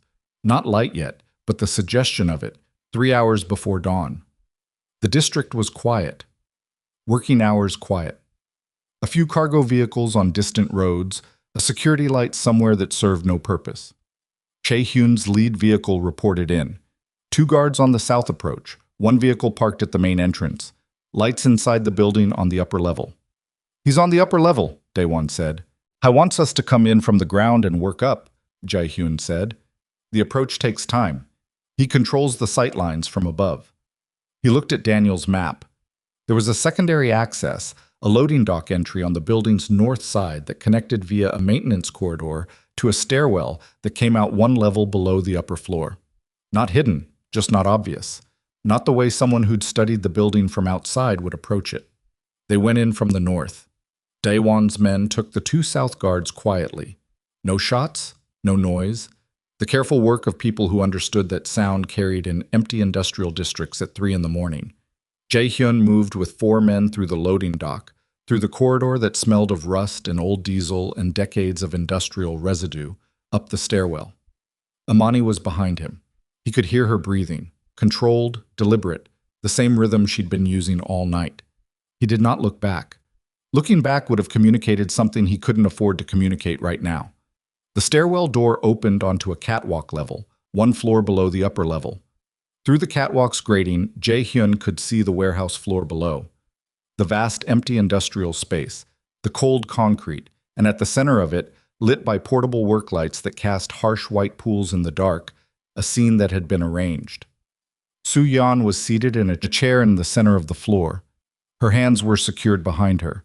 Her head was up, which was the first thing he checked, and her face was clear, which was the second. No visible injury, no particular sign of distress beyond the obvious. She was looking straight ahead with the specific containment of someone who had been trained to manage exactly this kind of situation. Beside her stood Yoo Tae-sik, who looked older than Jae-hyun remembered, and also somehow smaller, the way people who have been operating under false pretenses sometimes look when the pretense finally ends, like a coat that was never really their size. And on the other side of the work lights, standing with the careful stillness of someone who had been waiting for a long time and found the waiting comfortable, was Kang Min-seok. Jae-hyun saw his brother for the first time in 10 years. He was 51 years old, and he looked like a man who had spent a decade being very focused, which meant he looked like someone who had not wasted time on anything that didn't serve a purpose. Thinner than Jae-hyun remembered, harder in the face, with the particular quality of stillness that belongs to people who have learned to be completely comfortable with their own intentions. He was holding a phone in his left hand. Not a weapon. The phone. The remote transmitter, Jae-hyun noted, was likely on his person. In his right hand he held a gun, pointed at Soo-yeon's head. "You came early," Min-seok said. His voice carried easily in the large space, lower than Jae-hyun remembered, settled into itself. I expected 4 hours. You would have used 4 hours, Jae-hyun said. Yes. A pause. I wondered if you'd figured that out. I thought probably yes. You've gotten better. He tilted his head slightly. Bring the Brooks man. He's not here, Jae-hyun said. Yes, he is. Min-seok's tone didn't change. Daniel Brooks has been trackable since Busan. I had someone on your convoy. He's in the building. A pause. Send him down. Hyun looked at Dae-won. A short look, one that communicated a specific set of instructions without words. Dae-won moved back toward the stairwell. The woman, Jae-hyun said. Let her go first. No. She's not useful to you once you have what Brooks knows. Let her go, and I bring Daniel down. I decide what's useful to me, Min-seok said. Come down from there, both of you. You and whoever else is on that catwalk. They went down. Jae-hyun first, then two of his men, then Imani, who Min-seok watched with a specific and measuring attention as she came down the stairs. The assessment of a man who had studied her from a distance and was now calibrating the reality against the information. She's still here, Min-seok said. She is, Jae-hyun said. I thought you'd keep her back, somewhere safe. He seemed genuinely interested. Is it bravery or stubbornness? Neither, Imani said. It's because I'm useful. Min-seok looked at her. Are you? Daniel Brooks responds to me differently than he responds to anyone else in this building, she said. You know that, or you wouldn't have used me as the delivery mechanism in the first place. You needed to get Jae-hyun moving, and you used me because you knew I mattered enough to move him. So yes, I'm useful. Min-seok was quiet for a moment, then he looked at his brother. She's interesting, he said. I understand now. I didn't quite understand from the files. Jae-hyun said nothing. You gave up a lot for her, Min-seok said. The organization, your dismantlement process, your deal with the intelligence woman, all of it built around wanting to become someone who deserved to be near her. He paused. That's either very romantic or very stupid, and I haven't decided which. The Brooks man, Tae-sik said from beside Soo-yeon. His voice was flat and professional, and also, underneath it, had the slightly stretched quality of a man who wanted this to be over. Is he coming or not? Footsteps on the stairs. Dae-won, and behind him, Daniel Brooks, who descended to the warehouse floor and came to stand at the edge of the light pool and looked at Min-seok across the concrete with an expression that had finally resolved into something legible. Not fear, not quite, but the specific gravity of a man who has run out of distance to keep running. Min-seok looked at Daniel for a moment. Hello, Daniel, he said. Min-seok, Daniel said. You thought I was dead. For a while, Daniel said. Less so recently. The accounts, Min-seok said. The backup architecture. The structures you built for yourself. He kept his voice conversational, relaxed, which was the most frightening version of his voice. All of it, tonight. And what do I get, Daniel said. You get to leave this building, Min-seok said. You and your daughter both. And them. Daniel tilted his head toward Jae-hyun. A pause. That's a less interesting question. The gun in Min-seok's right hand was still aimed at Soo-yeon's head. His left hand held the phone, and Jae-hyun was standing 12 feet away from his brother with the full architecture of everything assembled between them. 10 years, one warehouse, a dead civil war that had never been dead. Give me the accounts, Min-seok said to Daniel, and this ends without anyone losing anything they can't afford to lose. Jae-hyun, Daniel said. Jae-hyun looked at him. Whatever you're going to do, Daniel said very quietly, I need about 30 seconds of distraction. Jae-hyun understood. He looked at his brother. You were always better at the long game, Jae-hyun said. He started walking forward, slow, deliberate, the specific movement of someone making a choice visible. You were always more patient. I used to hate that about you. Father used to hold it up as the model. You could wait. I never could. Min-seok watched him come. The gun stayed on Soo-yeon. Stop there. Jae-hyun stopped at 8 feet. I'm not carrying anything. No weapon. He held his hands out, open, and this was not a lie. He had left the weapon with Dae-won at the stairwell base, a deliberate choice, because what came next required his hands to be empty and his intentions to be read correctly by his brother in the next 10 seconds. What are you doing? Min-seok said. Talking to you, Jae-hyun said. Like we haven't in 10 years. He kept his eyes on Min Seok's face, not on the gun, not on the phone, eyes on the face. I wanted you dead after Incheon. I thought you were dead, and I felt... He stopped. I felt relief, which told me more about who we'd become than anything else. Min Seok's expression shifted. Barely, a degree, the way someone's face moves when they encounter something they didn't script for. You don't get to... Min Seok started. I took the organization apart, Jae-hyun said. Not because of her, not completely, because I was already done with it. I was done with being what father built and what the Civil War required. I was done before I ever met Soo-yeon. He paused. I was done before Imani. He said her name deliberately, a small flag. I was done, and I didn't know how to be done until someone showed me an exit. He could see Min Seok recalibrating, could see the careful planning meeting something it hadn't included.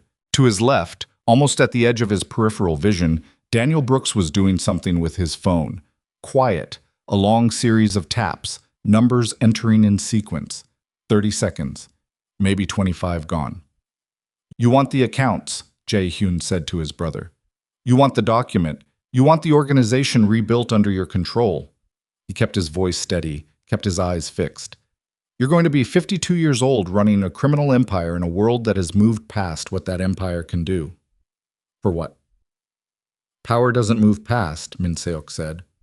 It shifts, Jae-hyun said. It always shifts. You taught me that. The version of power you understood at 41 doesn't look the same at 51, and it won't look the same at 60. He took one step forward. Put the gun down. Stop moving. Put the gun down and let's talk about what you actually want. I want what was taken from me. Then tell me what that is, Jae-hyun said, and he meant it with the specific directness that had always been the one thing that could reach his brother, the thing that predated the war and the money and the decade of constructed death. Not the organization, not the accounts. What was actually taken from you? The gun wavered. Not much, a fraction, a degree.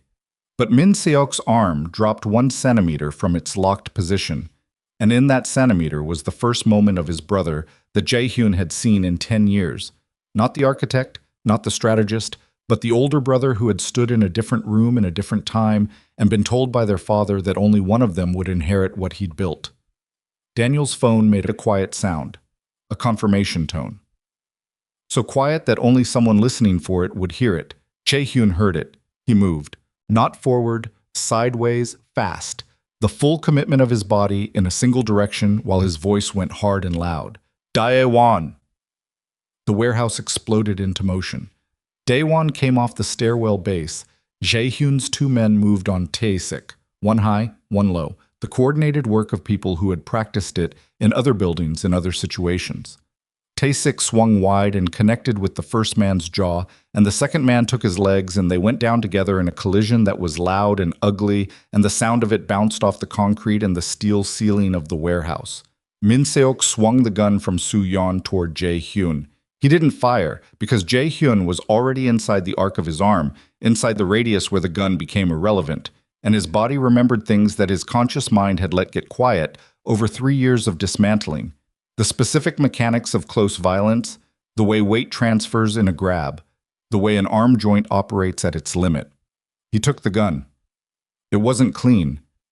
Min Seok was not a small man, and 10 years of wherever he'd been had not softened him, and the struggle for the weapon was brutal and short, and ended with Jae-hyun's shoulder taking an impact against a support column that sent a white flash across his vision and took his breath for 2 full seconds. But he had the gun. He turned. Min Seok was already moving, back toward the far side of the work lights, toward the dark past their reach, his hand going to his jacket pocket. The phone. The transmitter. The necklace is off, Jae-hyun said, breathing hard. Whatever you're reaching for. Min Seok's hand paused inside his jacket. It came off in Busan, Jae-hyun said. The code worked. She's clear. A beat of stillness. Then Min Seok pulled his hand out of his jacket slowly, empty, and looked at his brother across the wash of white work lights, and in his face was the first moment of something that was not strategy. The first true moment of a man looking at a situation that has moved outside his plan and processing what that means. Soo-yeon had gotten to her feet. Her hands were still secured behind her, but she was standing, and she was moving toward the edge of the light pool, and one of Jae-hyun's men reached her and got the restraints off in under a minute. On the floor, Tae-sik was held, not talking, looking at the ceiling. Daewon had 3 men on the outer approaches, covering the exits, which meant Min Seok's people, however many were outside, were pinned. The warehouse was loud with breathing and the settling sounds of a space that has just absorbed violence and is returning to its neutral state. Jae-hyun walked toward his brother. He had the gun, but it was at his side, not aimed. The decision not to aim, it was specific and conscious. Min Seok watched him come. He didn't retreat further. He stood in the edge of the light, and he was 51 years old, and he had spent 10 years building toward this moment, and the moment had arrived wrong, and he was absorbing that with the rigid dignity of a man who will not show you what that costs him. Imani was behind Jae-hyun. He could feel her there, but not a sound, not a movement, just the specific awareness he'd had of her all night, the way a person always knows where the thing that matters most to them is located in a room. He stopped 2 feet from his brother. "The phone," he said. Min Seok held his gaze. Then he reached into his jacket, slowly, clearly, telegraphing every movement, and produced the phone and held it out. Jae-hyun took it. He looked at it. The transmitter app was open on the screen. Active. 1 button, red, labeled in a technical shorthand he didn't need translated. He closed the app. He looked at his brother. "It's done," Jae-hyun said. Min Seok said nothing for a moment. Then, "You think this is done?" "I think this part is. You took everything from me." "Father took everything from you," Jae-hyun said. "He made a choice, and the rest of us lived inside it. I lived inside it too. I'm not—" He stopped. "I'm not doing this here, not tonight." He looked at his brother's face. "But I'm not going to put a bullet in you. That's not how this ends." Min Seok's expression moved through several things. Whatever he'd planned for this moment, whatever response he'd built across a decade of anticipating it, it was clearly not this. Not Jae-hyun standing in front of him without the gun raised. Not this specific conversation. "Then how does it end?" Min Seok said. "You walk out of this building with nothing," Jae-hyun said. "No accounts, no document, no organization. Whatever network you've rebuilt over 10 years, Daewon is already working the calls, and by morning it will be gone. Every contact, every structure." He paused. "You disappear again. Not a staged death. Actually disappear. Somewhere I can't reach you, somewhere you can build whatever small life you want to build, and you stay there." The offer dropped into the silence of the warehouse. "You're letting me go," Min Seok said. "I'm telling you to go." After all of this, Jae-hyun said. "Because I'm done paying for what our father started. Because I'm tired of this war costing people who didn't choose it." He didn't look at Imani, but his peripheral vision held her. "And because if I put you in the ground, I become something I've already decided I'm not going to be." Min Seok looked at him for a long time. In his face, moving through the calculation and the pride and the decade of structured fury, was something older, the faint shape of 2 boys in a house in Seoul, before the weight of their father's world had settled onto them with its full force. "You're serious," Min Seok said. Not quite a question. "I'm serious," Jae-hyun said. Another long silence. Min Seok straightened. He looked for a moment at Imani. A brief, direct look, the specific attention of someone acknowledging a force they had underestimated. Then he looked at his brother one last time. "One condition," Min Seok said. "No conditions." "One." His voice was quiet now, stripped of its performance. "Daniel Brooks. He built the architecture that let me survive 10 years. He also built the leverage that just killed my play." A pause. "Whatever you do with him, don't make it ugly. He's not a brave man, but he's not a monster." Jae-hyun held his brother's gaze. "Go," he said. Min Seok walked past him, past Daewon, past the men, past the held figure of Tae-sik on the floor, toward the warehouse door, into the dark beyond the work lights, into the industrial district in the pre-dawn cold. Jae-hyun did not watch him go. He turned to Soo-yeon, who was standing with her hands finally free and her composure intact in the way of someone who had been through worse and was already thinking about the document and the work and what came next. "Are you hurt?" he said. "No," she said. "The files." Untouched. Tasik didn't reach the physical copies and the digital system has no network access. She looked at him steadily. "The deal still stands. Everything we agreed. I'll need about 3 days to reestablish the secure channel, but 3 days is fine," he said. She nodded. Then she looked past him at Imani, with the specific look of a woman meeting another woman in a complicated context and deciding in approximately 2 seconds to be direct about it. "You're the secretary," she said. "I am," Imani said. Soo-yeon looked at Jae-hyun. "She's more than the secretary." "She is," he said. Soo-yeon almost smiled. "Good," she said, and turned back toward the stairwell. The warehouse was quiet, work lights humming, the smell of concrete and old steel and the aftermath of a fight that had ended differently than it had begun. Jae-hyun looked at Imani. She was standing in the edge of the work light, her jacket slightly torn at one shoulder from the movement on the catwalk, her face clear and tired and present.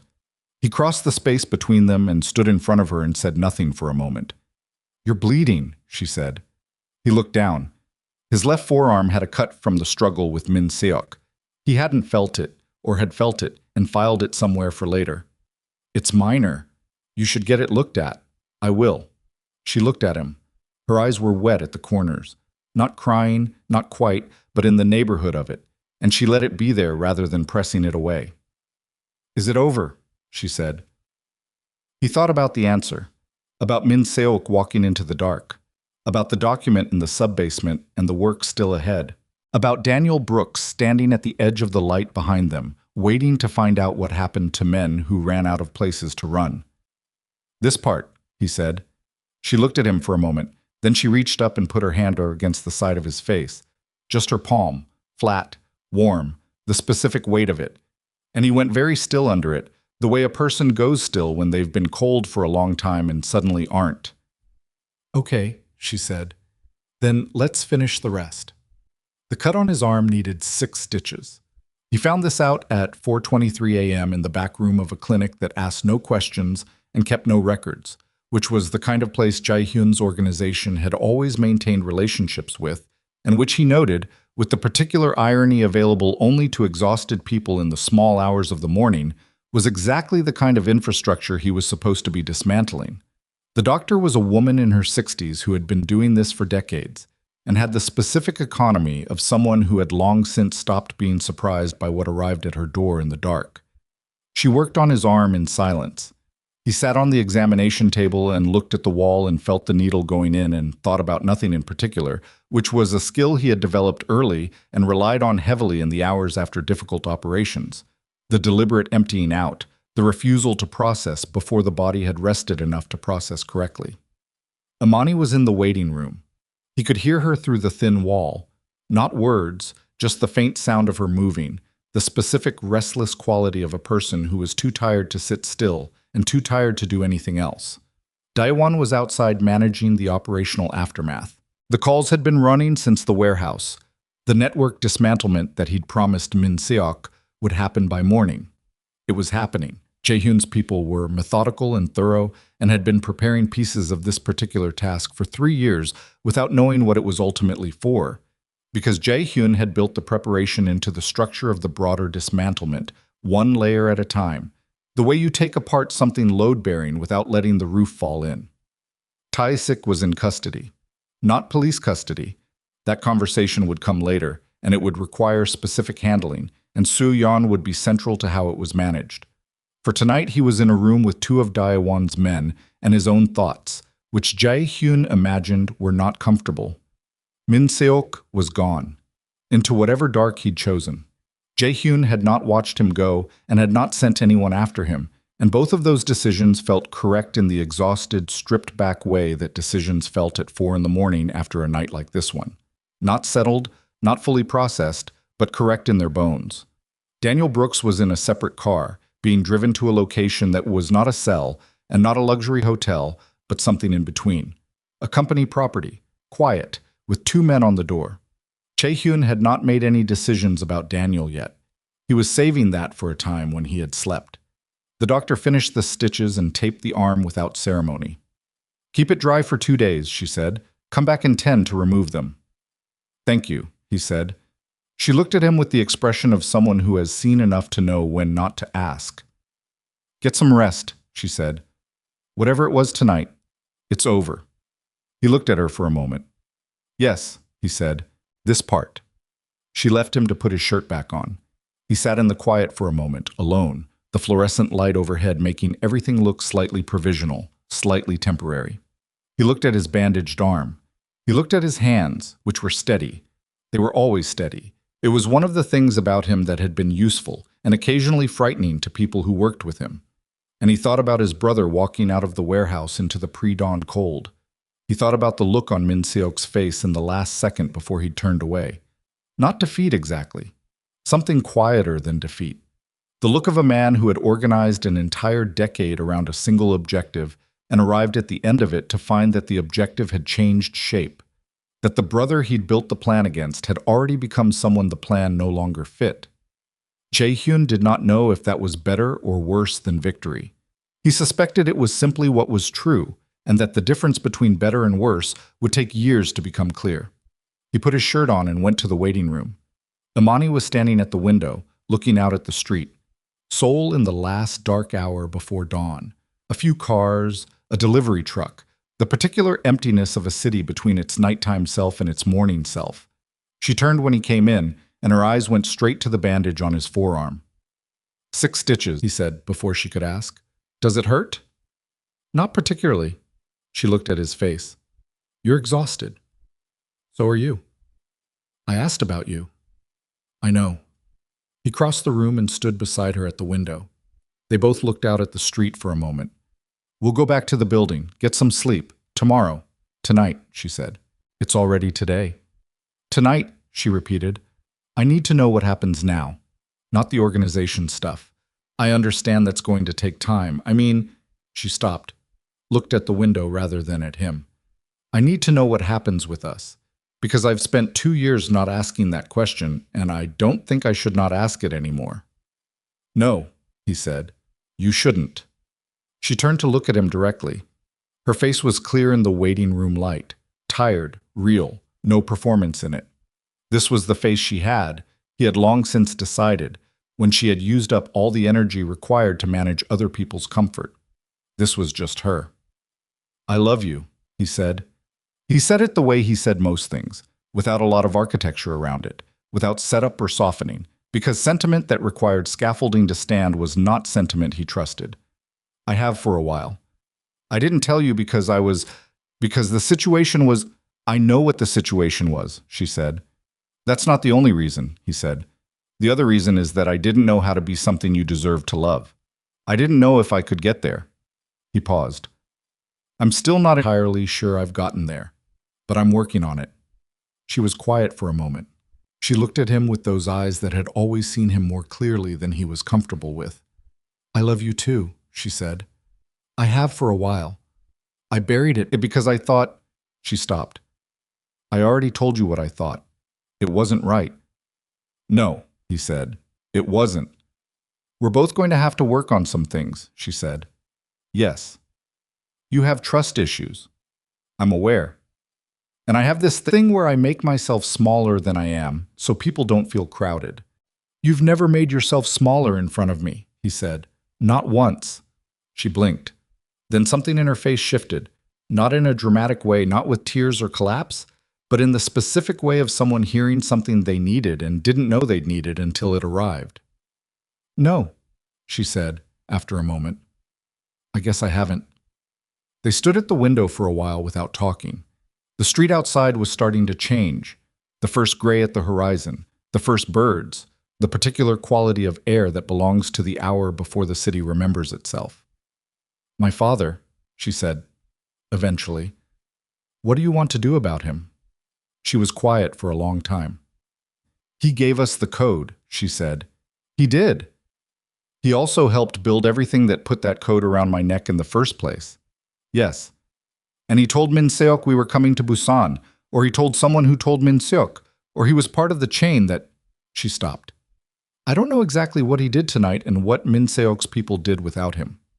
We'll know more by tomorrow, he said, after Daiwan finishes going through the contact logs. And then whatever you decide, he said. He's not a threat to the operation. He gave everything we needed. What happens to him after that is your call, not mine. She turned that over. He said he didn't want anything except for me to be safe. He said that. Do you believe him? Jae-hyun considered it honestly. I believe he meant it in the moment, he said. I think he's a man who has told himself a lot of stories about his own motivations for a very long time. And some of those stories have become true in the telling, and some of them haven't, and he can no longer reliably tell the difference. He paused. I think he loves you. I think he has also consistently chosen himself over you when the choice was forced. Both of those things are true. She absorbed this. That's a very honest answer. You asked an honest question. She was quiet again. Then, I'm not ready to forgive him. I don't know if I'll ever be ready, but I don't want him hurt. She looked at her own reflection in the window. Let him go. Give him enough money to live somewhere and don't put anyone on him. If he contacts me, I'll decide then what to do with it. If he doesn't, she stopped. If he doesn't, that'll tell me something too. Okay, Jae-hyun said, just like that. It's your decision, he said. I told you it was. She looked at him sideways. You're going to have to get used to telling me things, she said. Going forward, whatever the situation is, good, bad, complicated, I need to know. I can't be kept outside of it. I know. I mean it. I know, he said. I know you mean it. He looked at the window. I'm not going to be good at it right away. I've operated alone for a long time. He paused. It's a habit that's going to require work to break. That's fine, she said. I have time. He looked at her. As long as you're actually working on it, she added, not just saying you are. Yes, he said. Okay. She looked back at the street. The gray at the horizon was spreading. Take me home, she said, wherever that is right now. The building, he said. For tonight. After that, he paused. We'll figure out what after means. Yeah, she said. We will. They left the clinic at 4:51 a.m. The car took them back through Seoul waking up, the first delivery trucks running their routes, the first coffee shops flickering their lights on, the first people on the streets who had reasons to be there at this hour, and all of them looking ordinary in ways that felt, after the night that had just passed, almost aggressively beautiful. Imani fell asleep in the car, not gradually.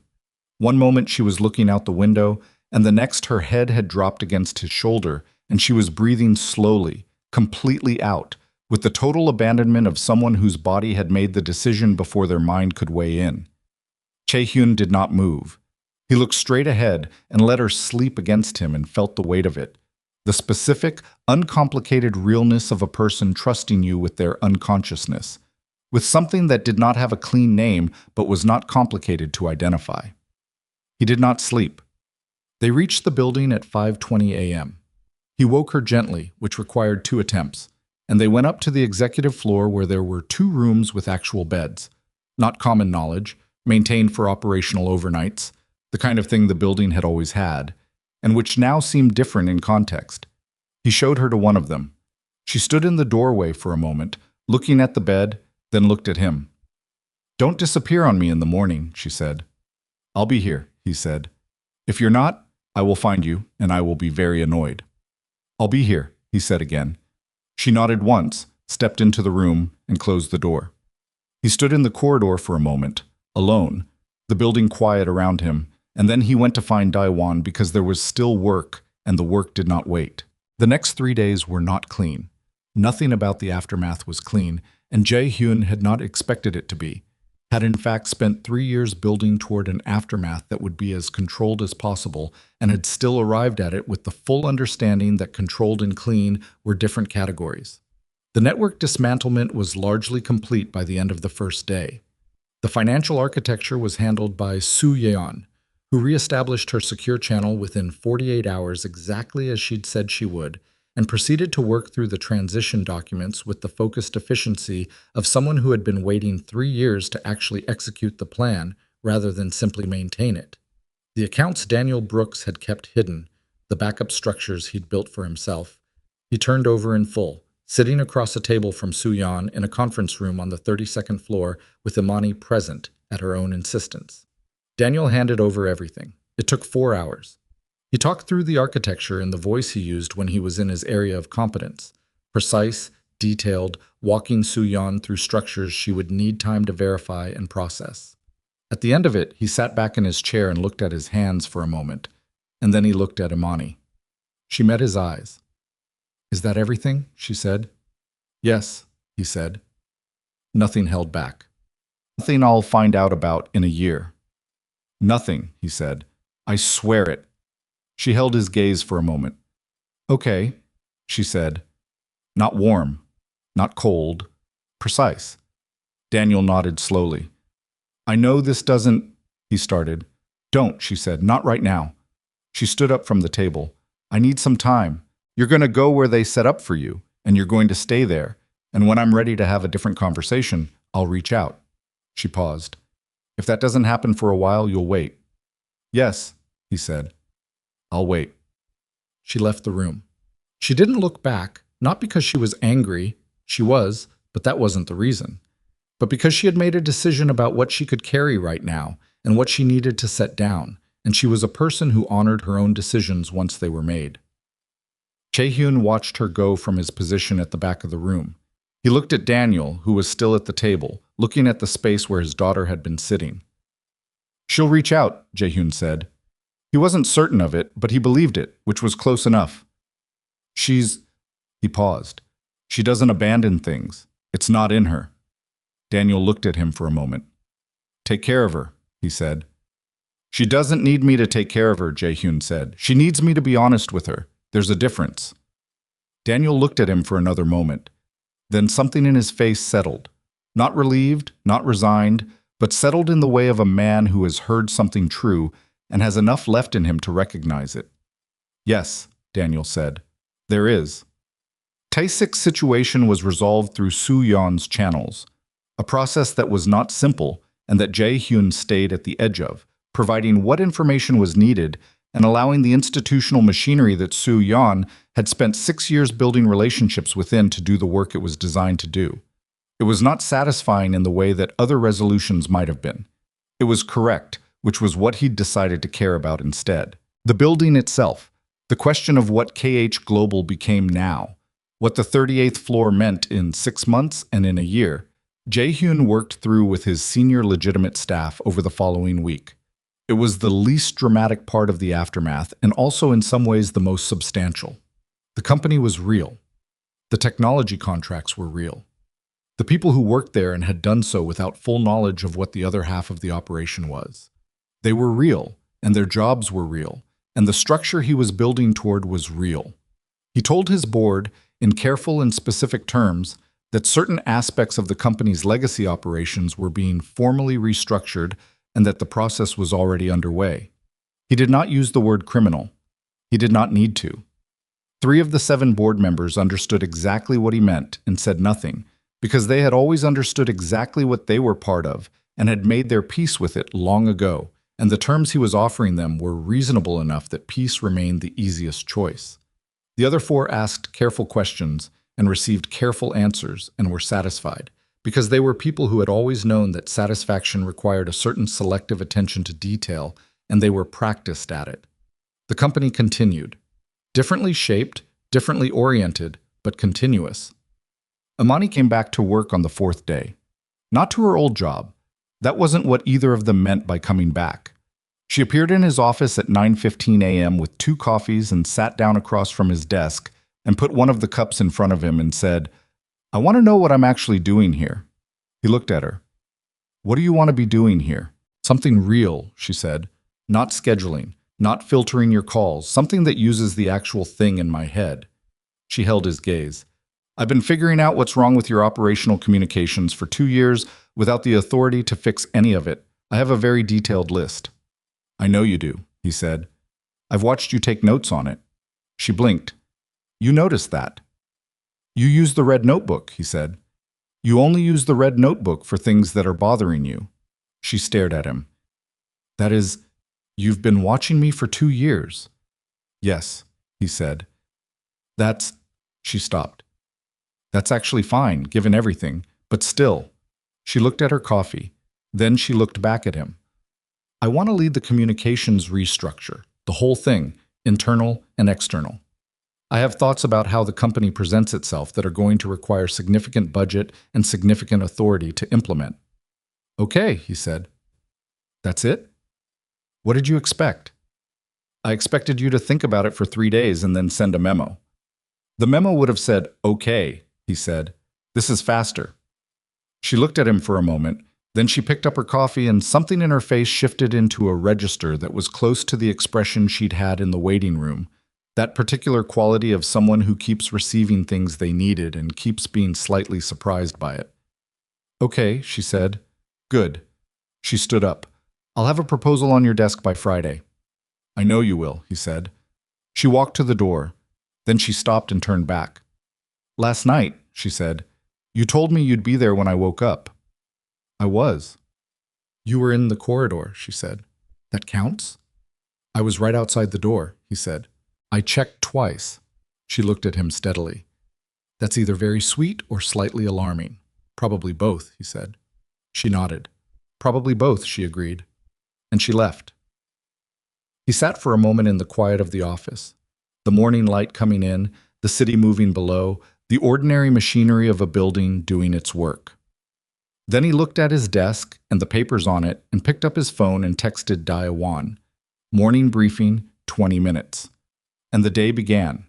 The weeks after that had a texture that was different from any period Jae-hyun could directly compare it to. Not easier.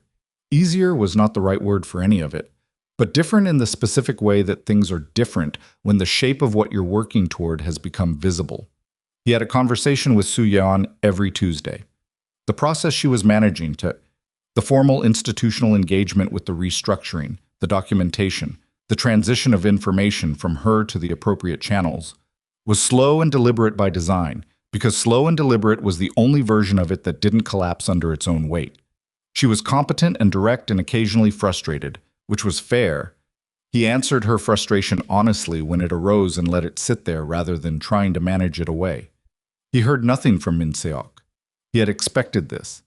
He had told himself he'd expected it. In the first 2 weeks, he found himself twice reaching for his phone with some half-formed thought of tracing, some residual instinct to know where his brother was, to have that information in the way he'd always had information. And both times he put the phone down and didn't. His brother was somewhere, living some life. That was all he needed to know, and all he was going to allow himself to know. The third week, a postcard arrived at the building addressed to him with no return address. A photograph of somewhere coastal, green hills, gray water, a small cluster of white buildings. No message on the back, just his name and the address, in handwriting he recognized from 15 years ago and hadn't seen since. He looked at it for a while. Then he put it in a drawer and closed the drawer. Imani's proposal was on his desk Thursday, not Friday. It was 42 pages, which he had expected, and it was thorough and specific and occasionally aggressive in its recommendations, which he had also expected, and reading it produced in him the particular satisfaction of seeing someone's full capability deployed without restriction for the first time. The sensation of understanding how much had been constrained by circumstance and watching the constraint lift. He approved it in full. She found out by reading his notes in the margins, which she said later she hadn't expected. She'd expected tracked changes and a formal sign-off. The margins were full of notes, questions, suggestions, 3 places where he'd written yes with an emphasis that came through even in handwriting, and 1 place near the end where he'd written, in the margin of a page about internal transparency frameworks, a single line that had nothing to do with the proposal. You were right. I should have told you everything. I'm sorry I didn't. She brought the document back to his office and set it on his desk and stood there for a moment. That last note, she said. Yes, he said. That's in the middle of my section about communication infrastructure. I know where I wrote it. She looked at him. Her jaw was doing the thing it did when she was working to keep her expression even and was mostly succeeding. Thank you, she said, for writing it where I'd find it. You find everything, he said. It seemed appropriate. She left without saying anything else, which he understood was its own kind of answer. 6 weeks after the warehouse, he took her to dinner. Not a company dinner, not a working dinner, an actual dinner at a restaurant in a neighborhood neither of them usually went to, where nobody knew either of their names or anything about them, and they sat at a corner table and ate and talked. She told him about her mother, who had died when Imani was 19, and whom she had spent the following decade grieving in the specific way of people who don't have the language for what they're missing. Not cleanly, not completely, but carrying it continuously, the weight distributed so evenly that it became invisible, except in the moments when something snagged it. She hadn't told many people that story, she said. She wasn't sure why she was telling it now. He told her about the year before he took over the organization. The year he was 23 and had understood for the first time the full shape of what his father was handing him, and had spent 12 months deciding whether to take it or refuse it, and what refusal would cost and what acceptance would cost, and had ultimately taken it because the alternative meant the thing went to someone who would run it without any of the hesitation he had about running it. And hesitation had seemed, at the time, like the best available protection for the people on the periphery of it. "Do you think that was right?" she asked. "I think it was the best choice I could see at 23, he said. "I'm not sure I could have seen further than that." "Probably not," she said. "Most people can't." "You might have," he said. She looked at him. "You're giving me a lot of credit." "You figured out in 40 minutes what I took 3 years to build a plan around," he said. "That's different." "Is it?" She was quiet for a moment, then she said, "I think you were doing the best you could with what you had. I think that's usually the case with people who are actually trying." She looked at her food. "My father was also doing the best he could with what he had. He just had less to work with, ethically speaking. The trying counts for something. It doesn't make everything okay, but it counts." He thought about that. "Are you working toward forgiving him?" "I don't know," she said honestly. "I'm working toward understanding him. I don't know if that leads to forgiveness or just to a clearer picture of what I'm not forgiving." She looked up. "Is that okay?" "It's your decision," he said. "It doesn't have to be okay with me." "But is it?" "Yes," he said. "Whatever you decide." "Yes." She held his gaze across the table. In the restaurant light, she looked like herself. Specifically, exactly herself, which was a thing he had noticed about her from the beginning, that quality of occupying her own presence fully, without apology and without performance. "I want to go somewhere," she said. "Eventually. Not far, not permanent, but somewhere that isn't this city for a while." "Where?" "I don't know yet. Somewhere with a coast. I've been reading about the south coast of Portugal." She paused. "I know that's random." "It's not random," he said. "You've been researching it for at least a month. You had 3 tabs open on your work computer last week." She stared at him. "You looked at my computer." "The screen was visible from the doorway," he said. "I wasn't looking, I noticed." "There is a fine line," she said, "between attentive and excessive. I was going to say thorough." "I'm thorough," he said. "It's a documented characteristic." She shook her head, but the thing trying not to be a smile was losing the fight. "Portugal," she said. "I want to go to Portugal. Will you come?" "Yes," he said. "You'll actually take time off." "I'll work on it." "That's not the same as yes." "I'll take time off," he said. "I'll take actual time off and go to Portugal and look at whatever coast you've been reading about for a month." She looked at him for a moment. "Okay," she said. "Good." They went to Portugal. It took another 4 weeks to arrange because the work did not stop requiring attention just because he had decided to leave it for 2 weeks. But he arranged it, delegated carefully, and they flew to Lisbon and drove south to a small town on the Alentejo coast that Imani had researched with the same thoroughness she brought to everything. And they rented a house that had whitewashed walls and a view of the Atlantic, and a kitchen with a window that let in the kind of light that made everything look slightly more possible than it had before. She cooked in that kitchen. He had not known she cooked. He knew this was not rational, that there was no reason he would have known, but it surprised him anyway. And the surprise surprised him, the idea that there were entire territories of her that were simply unknown, unexplored, not because they'd been hidden, but because there hadn't been time or context. There was time now. She made things with lemon and fish and the local vegetables that the woman at the nearby market pushed on her enthusiastically. Every morning in Portuguese that Imani didn't speak, supplemented by gestures, and the woman's complete certainty that language was less important than enthusiasm. She came back from the market every day with more than she'd planned to buy. He started going with her on the third day, partly to carry things, and partly because watching Imani navigate a situation where she couldn't fully communicate and still somehow communicated completely was one of the most specific pleasures he had encountered. He ran in the mornings. The coast road was long and flat, and then abruptly not flat, and the air was different from Seoul. Different in the way that coasts are different from cities, something about the salinity, the scale of the water. He ran until his lungs were properly working and his thoughts had sorted themselves into something manageable, and then he went back to the house. On the fifth day, Imani was sitting on the terrace when he came back, coffee in hand, looking at the water. He sat down beside her and they were both quiet for a while. "My father texted me," she said. He waited. "Just checking in. He said he was in Malaga. He said the weather was good." She looked at her coffee cup.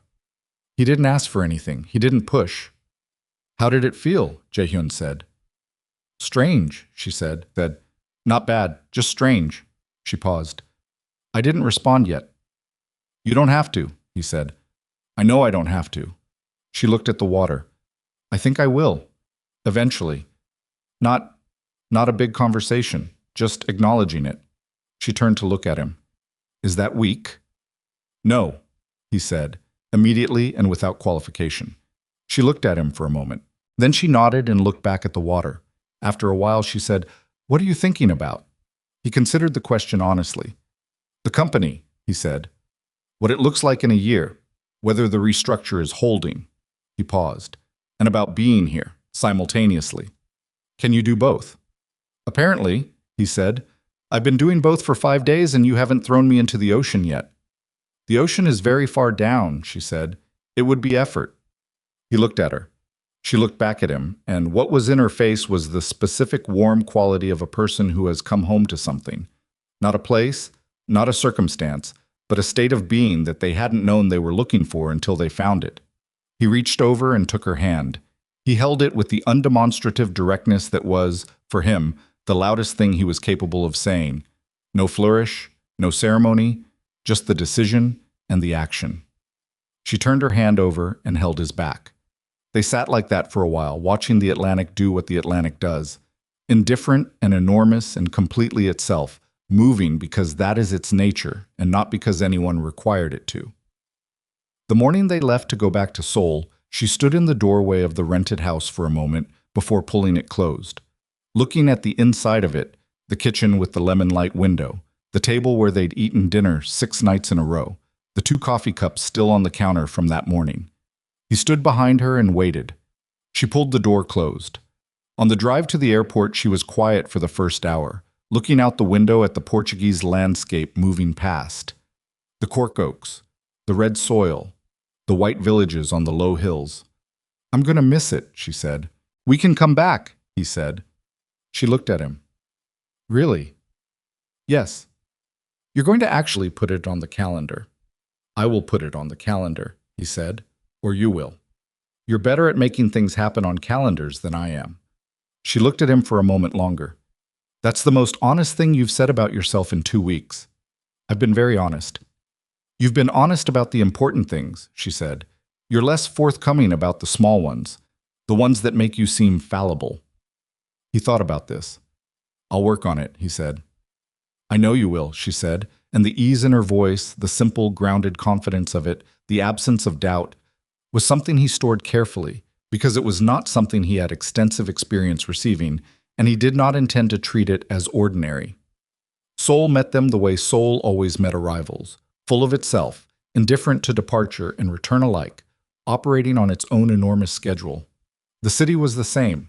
The building was the same.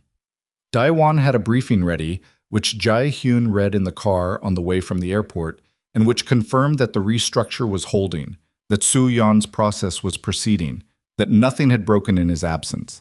He had been afraid, in some part of himself he hadn't fully examined, that absence would mean collapse, that the structure required his constant presence to stand. It hadn't collapsed. It had continued because he had built it to continue, because the whole point of the past 3 years had been building something that didn't require him to be its only load-bearing wall. Imani's proposal had been running for 6 weeks. and by every metric that the proposal itself had established as measures of success, it was working. He put the briefing down and looked out the window at Seoul and felt, with the particular quietness of something that had arrived without announcement, something that he did not have a well-developed vocabulary for, but which settled in his chest with the specific weight of a thing that had always been true and had simply never been acknowledged. He was glad to be coming back. Not because the city needed him, not because the work needed him, because she was in the car beside him, reading something on her phone with her feet tucked under her. And in an hour, they would be in the building he had spent 15 years filling with structure and secrecy. And she would put her proposal documents on a desk, and he would put his briefing on a desk, and they would work. Together. In the same building. Not the same office yet. That was a conversation they were still having, slowly, with care. But the same building, the same floors, the same hallways, where she had once knocked over a water pitcher and apologized to it, and where he had stood in the doorway and understood in the first minute of knowing her that something about his life had just changed shape permanently. He had been right about that. In the end, the empire did not vanish all at once. It couldn't. Things built over 15 years don't dismantle in weeks, and Jae-hyun had never told himself otherwise. It was a gradual unwinding, deliberate and documented, and when it was complete, it would not look like collapse, but like a door closing at the end of a long corridor, the latch catching, the silence afterward having a different quality than the silence before. What replaced it was smaller and more specific and significantly less powerful in every measurable sense. It was also, in the way that things are sometimes more when they are less, more than enough. In February, 4 months after the warehouse in Incheon, Jae-hyun stood with Imani at the window of the 38th floor. A different window from the one where everything had begun, but in the same building, looking out at the same city, and he held a small box. He had not practiced what to say. He did not prepare speeches. He thought of himself as a man who communicated through action rather than language, and the action was the box, and the box was a ring, platinum, simple, with a line engraved on the inside. He handed it to her without preamble. She took it, opened it, looked at it for a moment, and then read the engraving inside the band, which took her a moment because it was small. She read it twice. Then she looked up at him. The engraving said, "You can still walk away. I hope you don't." She looked at him for a moment with that expression, the clear, direct, completely present expression that had undone him slowly over 2 years in conference rooms and elevator lobbies, and once in a parking garage with 2 cups of coffee. "Is this a proposal?" she said. "Yes," he said. "It's not very romantic." "No," he agreed. "It's also exactly right," she said. She put the ring on. She held up her hand for a moment, looking at it in the window light.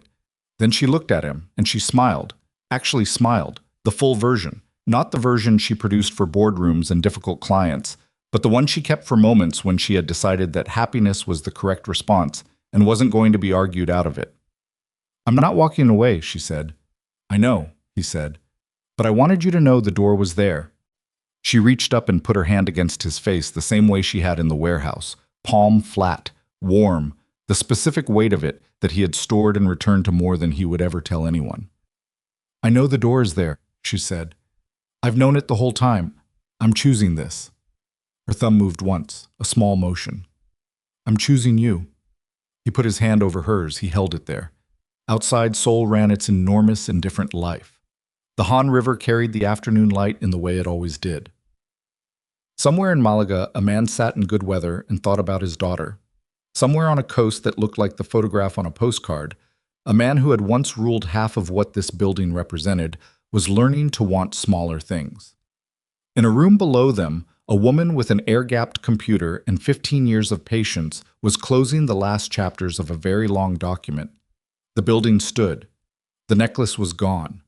Wherever such things go when the danger leaves them, somewhere in an evidence archive or a sealed container or simply dismantled, its pieces returned to being ordinary materials again, the countdown over, the threat dissolved. What remained was this: 2 people at a window, the city below them, the rest of their lives arranged in front of them, like a country neither of them had visited, but both of them had separately been trying to find a path toward for a very long time. Not perfect, not without cost, not clean, but chosen. That was the thing, in the end. The thing that mattered after all the rest of it had been reckoned with and set down and closed. They had chosen each other, not by accident, not by circumstance, by decision, fully informed, eyes open. That was enough. That was in the particular accounting of people who have seen what the alternatives look like,